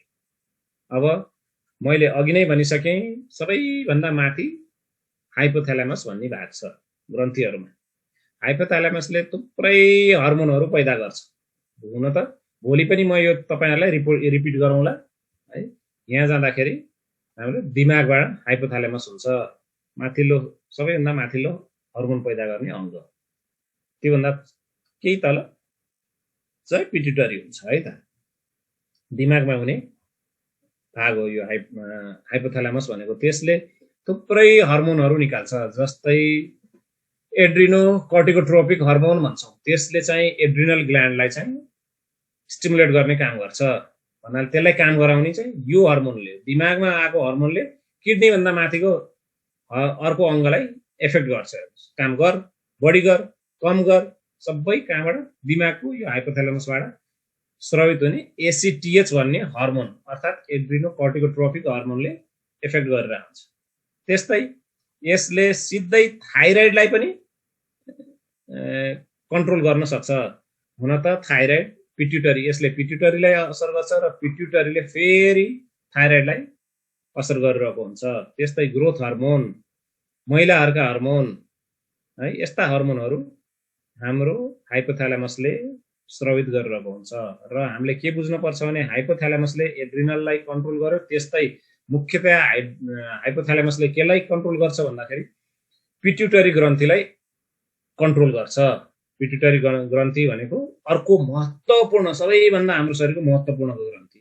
यो एक्सिसलाई हाइपोथ्यालामो पिट्युटरी एक्सिस भनिन्छ। हाइपोथ्यालामो पिट्युटरी एक्सिसलाई, यो हाइपोथ्यालेमसले पिट्युटरीलाई काम गराउने प्रक्रियालाई चाहिँ तनाव तपाईले बढी लिँदा यसलाई असर हुन्छ र तपाईमा फेरि मानसिक समस्या, शारीरिक समस्या, रोगहरू पैदा हुन सक्छन्। बढी तनाव लिएर किन सुगर हुन्छ, किन प्रेसर हुन्छ भन्दाखेरि यो हाइपोथ्यालामो पिट्युटरी एक्सिसलाई तनावले तुरुन्तै असर गर्छ। किन यहाँ त कुनै तार त छैन, तार भइदियो यसले स्टिमुलेट गरिरहन्थ्यो, यसले काम गरिरहन्थ्यो। यहाँ त तार त छैन, यसले त हर्मोन पैदा गर्ने जसले चाहिँ पिट्युटरीलाई असर गर्ने हो। पिट्युटरी दिमागको ठ्याक्क हाइपोथ्यालेमसको तल भएको अर्को ग्रन्थी। यसमा चाहिँ पिट्युटरी फोसा भन्ने ठाउँमा हुन्छ। यसमा दुईटा भाग हुन्छन्। एउटा अगाडिको भाग जसलाई चाहिँ एन्टेरियर पिट्युटरी भन्छौँ, दोस्रो पछाडिको भाग जसलाई चाहिँ हामी पोस्टेरियर पिट्युटरी भन्छौँ है। अगाडि एन्टेरियर, पछाडि पोस्टेरियर। अब अगाडिको एन्टेरियर पिट्युटरी, अगाडिको पिट्युटरीले के गर्दो रहेछ त भन्दाखेरि यसले पनि फेरि एसिटिएच पैदा गर्दो रहेछ। एसिटिएच पैदा गरेर एड्रिनोकोर्टिकोट्रोपिक हर्मोन पैदा गरेर एड्रिनललाई असर गर्यो। त्यस्तै थाइरोइड स्टिमुलेटिङ हर्मोन पैदा गर्यो, टिएसएच जाँच्ने भन्छौँ नि। थाइरोइड स्टिमुलेटिङ हर्मोन पैदा गर्यो जसले चाहिँ थाइरोइड ग्रन्थीलाई असर गरेर आउँछ र थाइरोइडलाई काम गर्ने कि कम बढी काम गर्ने कि कम काम गर्ने थाइरोइडलाई भन्ने काम चाहिँ पिट्युटरीले गरेर आउँछ। त्यही भएर बस त माथि छ त।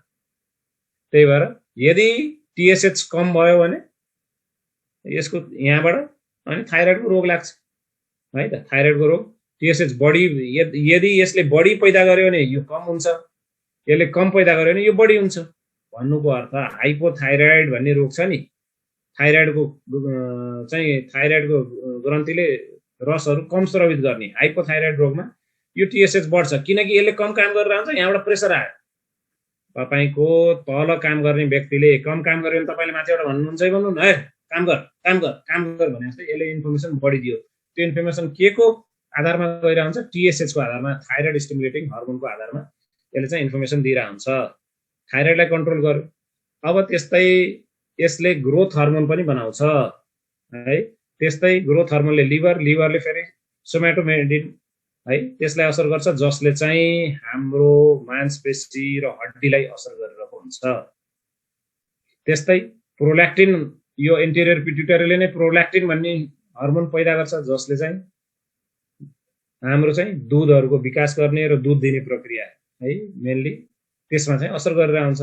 त्यस्तै फोलिकुलर स्टिमुलेटिङ हर्मोन भन्छौँ, त्यसले यो एन्टेरियर पिट्युटरीबाटै निस्कने हो। फोलिकुलर स्टिमुलेटिङ हर्मोनले फेरि हाम्रो ओभरी, मेल र फिमेल प्रजनन ग्रन्थीहरूलाई जस्तै अण्डकोश र अण्डाशय दुईटैलाई असर गरिरहेको हुन्छ। त्यस्तै यसले मेलालिनोसाइट स्टिमुलेटिङ हर्मोन पनि पैदा गर्छ। कुनै रोगमा मान्छेहरू कालो धब्बाहरू, दाग देखिने, कालो हुने आदि इत्यादि हुन्छ नि।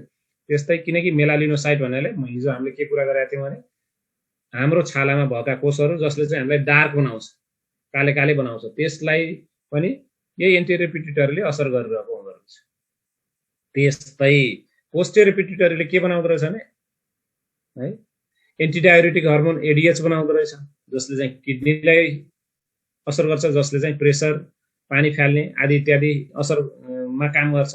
त्यस्तै अक्सिटोसिनलाई गरेर आउँछ है, जसले चाहिँ दुध पैदा गर्नेदेखि पाठेघरलाई असर गरेर आउँछ। त्यस्तै पुरुषहरूमा चाहिँ पुरुषका प्रजनन अङ्गहरूमा असर गरेर आउँछ। यसरी हाइपोथालेमसले पिट्युटरीले अन्य ग्रन्थीहरूलाई कन्ट्रोलमा ल्याइरहन्छ। अब यी ग्रन्थीहरूले फेरि अर्को काम गर्छन्। हेर्नुहोस्, अब एड्रिनल ग्ल्यान्डले इपिनेफ्रिन, नरइपिनेफ्रिन भन्ने हर्मोनहरू पैदा गर्छ। त्यस्तै ग्लुकोकर्टिकोइड, कर्टिसोल है, कर्टिकोस्टेरोन यो पैदा गर्छ एड्रिनलले। तनाव बढ्दाखेरि यो कर्टिसोल बढ्छ, त्यही हो कारण है। टेन्सन हुँदाखेरि बढ्छ। त्यस्तै थाइरोइडले T4, T3 भन्ने हर्मोन है, थाइरोक्सिन, ट्राइडोथाइरोक्सिन त्यो बनाउँछ। त्यस्तै टेस्टिस भन्नाले अण्डकोशबाट पनि हर्मोन निस्कँदो रहेछ, टेस्टोस्टेरोन आदि इत्यादि। इनिबिन पनि यसैबाट निस्कन्छ। त्यस्तै ओभरिज, अण्डाशय, महिलाको अण्डाशयबाट एस्ट्रोजन, प्रोजेस्टेरोन हर्मोन निस्क्यो। यसरी चाहिँ हाइपोथालेमसले हाइपोथालेमस पिट्युटरी एक्सिस भनियो, त्यसले इन्टर्न अन्य ग्रन्थीहरूलाई कन्ट्रोल गरेर आउँछ। यति चाहिँ आज चाहिँ यति चाहिँ बुझ्नु जरुरी हुन्छ भन्नाले यो एक्सिस, यो जुन हाइपोथालेमस पिट्युटरी एक्सिस छ, तनावले डिस्टर्ब गरिहाल्छ। अब तपाईले तनाव लिने कि नलिने आजै सोच्नुहोस्। सानो होस् या ठुलो होस्, कारण मलाई मतलब छैन। तपाईले तनाव लिनुभयो, यो कन्ट्रोल चट भयो, यो कन्ट्रोलमा गडबडी भयो। कन्ट्रोलमा गडबडी यहाँबाट यही इन्फर्मेसन नआएपछि तपाईले यसलाई सचिव मान्नुस् न, मुख्य सचिव मान्नुस् न। जब प्रधानमन्त्रीदेखि मुख्य सचिवमा आउने इन्फर्मेसनै कट छ, अब यसले त के गर्ने, मुख्य सचिवले के गर्ने भने भ्रष्टाचार गर्ने कि कामै नगर्ने, सुतेर बस्ने, विकासै नगर्ने, नेपालको जे अवस्था छ त्यही गर्छ तनावले। त्यही भएर यहाँ तनाव नलिनुहोस्। तनाव लिएपछि यो हाइपोथ्यालेमस पिट्युटरी एक्सिस गडबड हुन्छ अनि तपाईको शरीरमा नभएका कुराहरू देखिन्छन्। कसैको खुट्टा सुनिन्छ किनकि पोस्टेरियर पिट्युटरी काम गर्न यो एडिएच एन्टिडायुरेटिक हर्मोनलाई असर गर्दैन है। अब तपाईको पाठेघर दुख्छ अथवा दुध आएन अथवा दुध बढी आयो अथवा पाठेघरमा समस्या भयो, अक्सिटोसिनले असर गरेर हुन सक्छ है। तपाईलाई प्रजनन रोगहरू लाग्न सक्छ, तपाईलाई थाइरोइडको रोगहरू लाग्न सक्छ, जे पनि हुन सक्ने भयो त। त्यही भएर हामीले तनाव नलिने, जति तनाव लिनुहुन्छ त्यति रोग नै पैदा गर्नुहुन्छ। यति भन्दै आज सर्टकटमा मैले तपाईलाई हर्मोन सुरु मात्र गरेको छु, यो बुझ्नुस् है। बुझे मात्रै हुन्छ। भोलि म फेरि सम्पूर्णतया कसरी यस्तो हुन्छ, कहाँनेर हुन्छ, के गर्छन् काम, त्यो नहुँदा कस्तो रोग लाग्छ त्यसमा हामी जानेछौँ। कुनै पनि समस्या भयो, त्यस्तो केही समस्या छ भने अथवा चेकअप गराउनु छ भने व्हाट्सएपमा मेसेज राखिदिनुस्। म कहिलेकाहीँ 1-2 दिनमा रिप्लाई दिन्छु। फुर्सद भएला त तुरुन्तै रिप्लाई गरिहाल्छु। हस्, थ्याङ्क यू सबैलाई। गुड नाइट भनौँ। कुनै क्लोजिङ स्टेटमेन्ट छ आज? डाक्टर साहब आजको क्लास सकेको है? हजुर। अब आज केही प्रश्न छन् भने भोलि सुरु हुने बित्तिकै राख्नु होला। ओके, फर्स्ट आवरमै हामी क्वेशन एन्सर सेसन हैन, क्वेशन लिदैनौँ किनकि पढाउनै पर्यो, किनकि इन्डोक्राइन त सिद्धाउनु पर्यो नि। क्वेशन बढी लियो भने फेरि पढाइ चाहिँ कम हुँदो रहेछ कि। क्वेशनले जुन चिज सिकाउँछ त्यो पढाइले चाहिँ सिकाउँदैन। तर पढाइ पनि गरौँ, क्वेशन पनि गरौँ। क्वेशनले दिने क्वेशन आन्सरमा आउने चिज चाहिँ त्यो जिन्दगीभरि याद भइरहन्छ र काम लागिरहन्छ। तर पढाइ पनि हुनु जरुरी छ। यस सर, एकदम हुन्छ। आजको लागि हजुरलाई धेरै धेरै धन्यवाद। आजको यो सेसन एकदम सक्सेसफुल बनाइदिनु भयो हैन। क्वेशनहरु धेरै धेरै आउँदा पनि हजुरले सबै कभर गरिदिनु भयो, त्यसको लागि धेरै धेरै धन्यवाद सर हजुरलाई। र थ्याङ्क यू सो मच भन्न चाहन्छु सम्पूर्ण पार्टिसिपेन्ट्सहरुलाई, जसले गर्दाखेरि आजको यो सेसन चाहिँ सक्सेसफुल भयो हैन। एकदम राम्रो नै रह्यो र सबैलाई चाहिँ कुनै प्रकारबाट चाहिँ एकदम इफेक्टिभ भयो भन्ने चाहिँ मैले विश्वास गरेको छु। र thank you so much sir again हैन। र भोलि फेरि पनि भेट्ने नै छौँ यही सेसन, इन्डोक्राइन सेसनलाई लिएर चाहिँ भन्दै आजको लागि सम्पूर्णलाई फेरि पनि थ्याङ्क यू सो मच भन्दै यो सेसन अन्त्य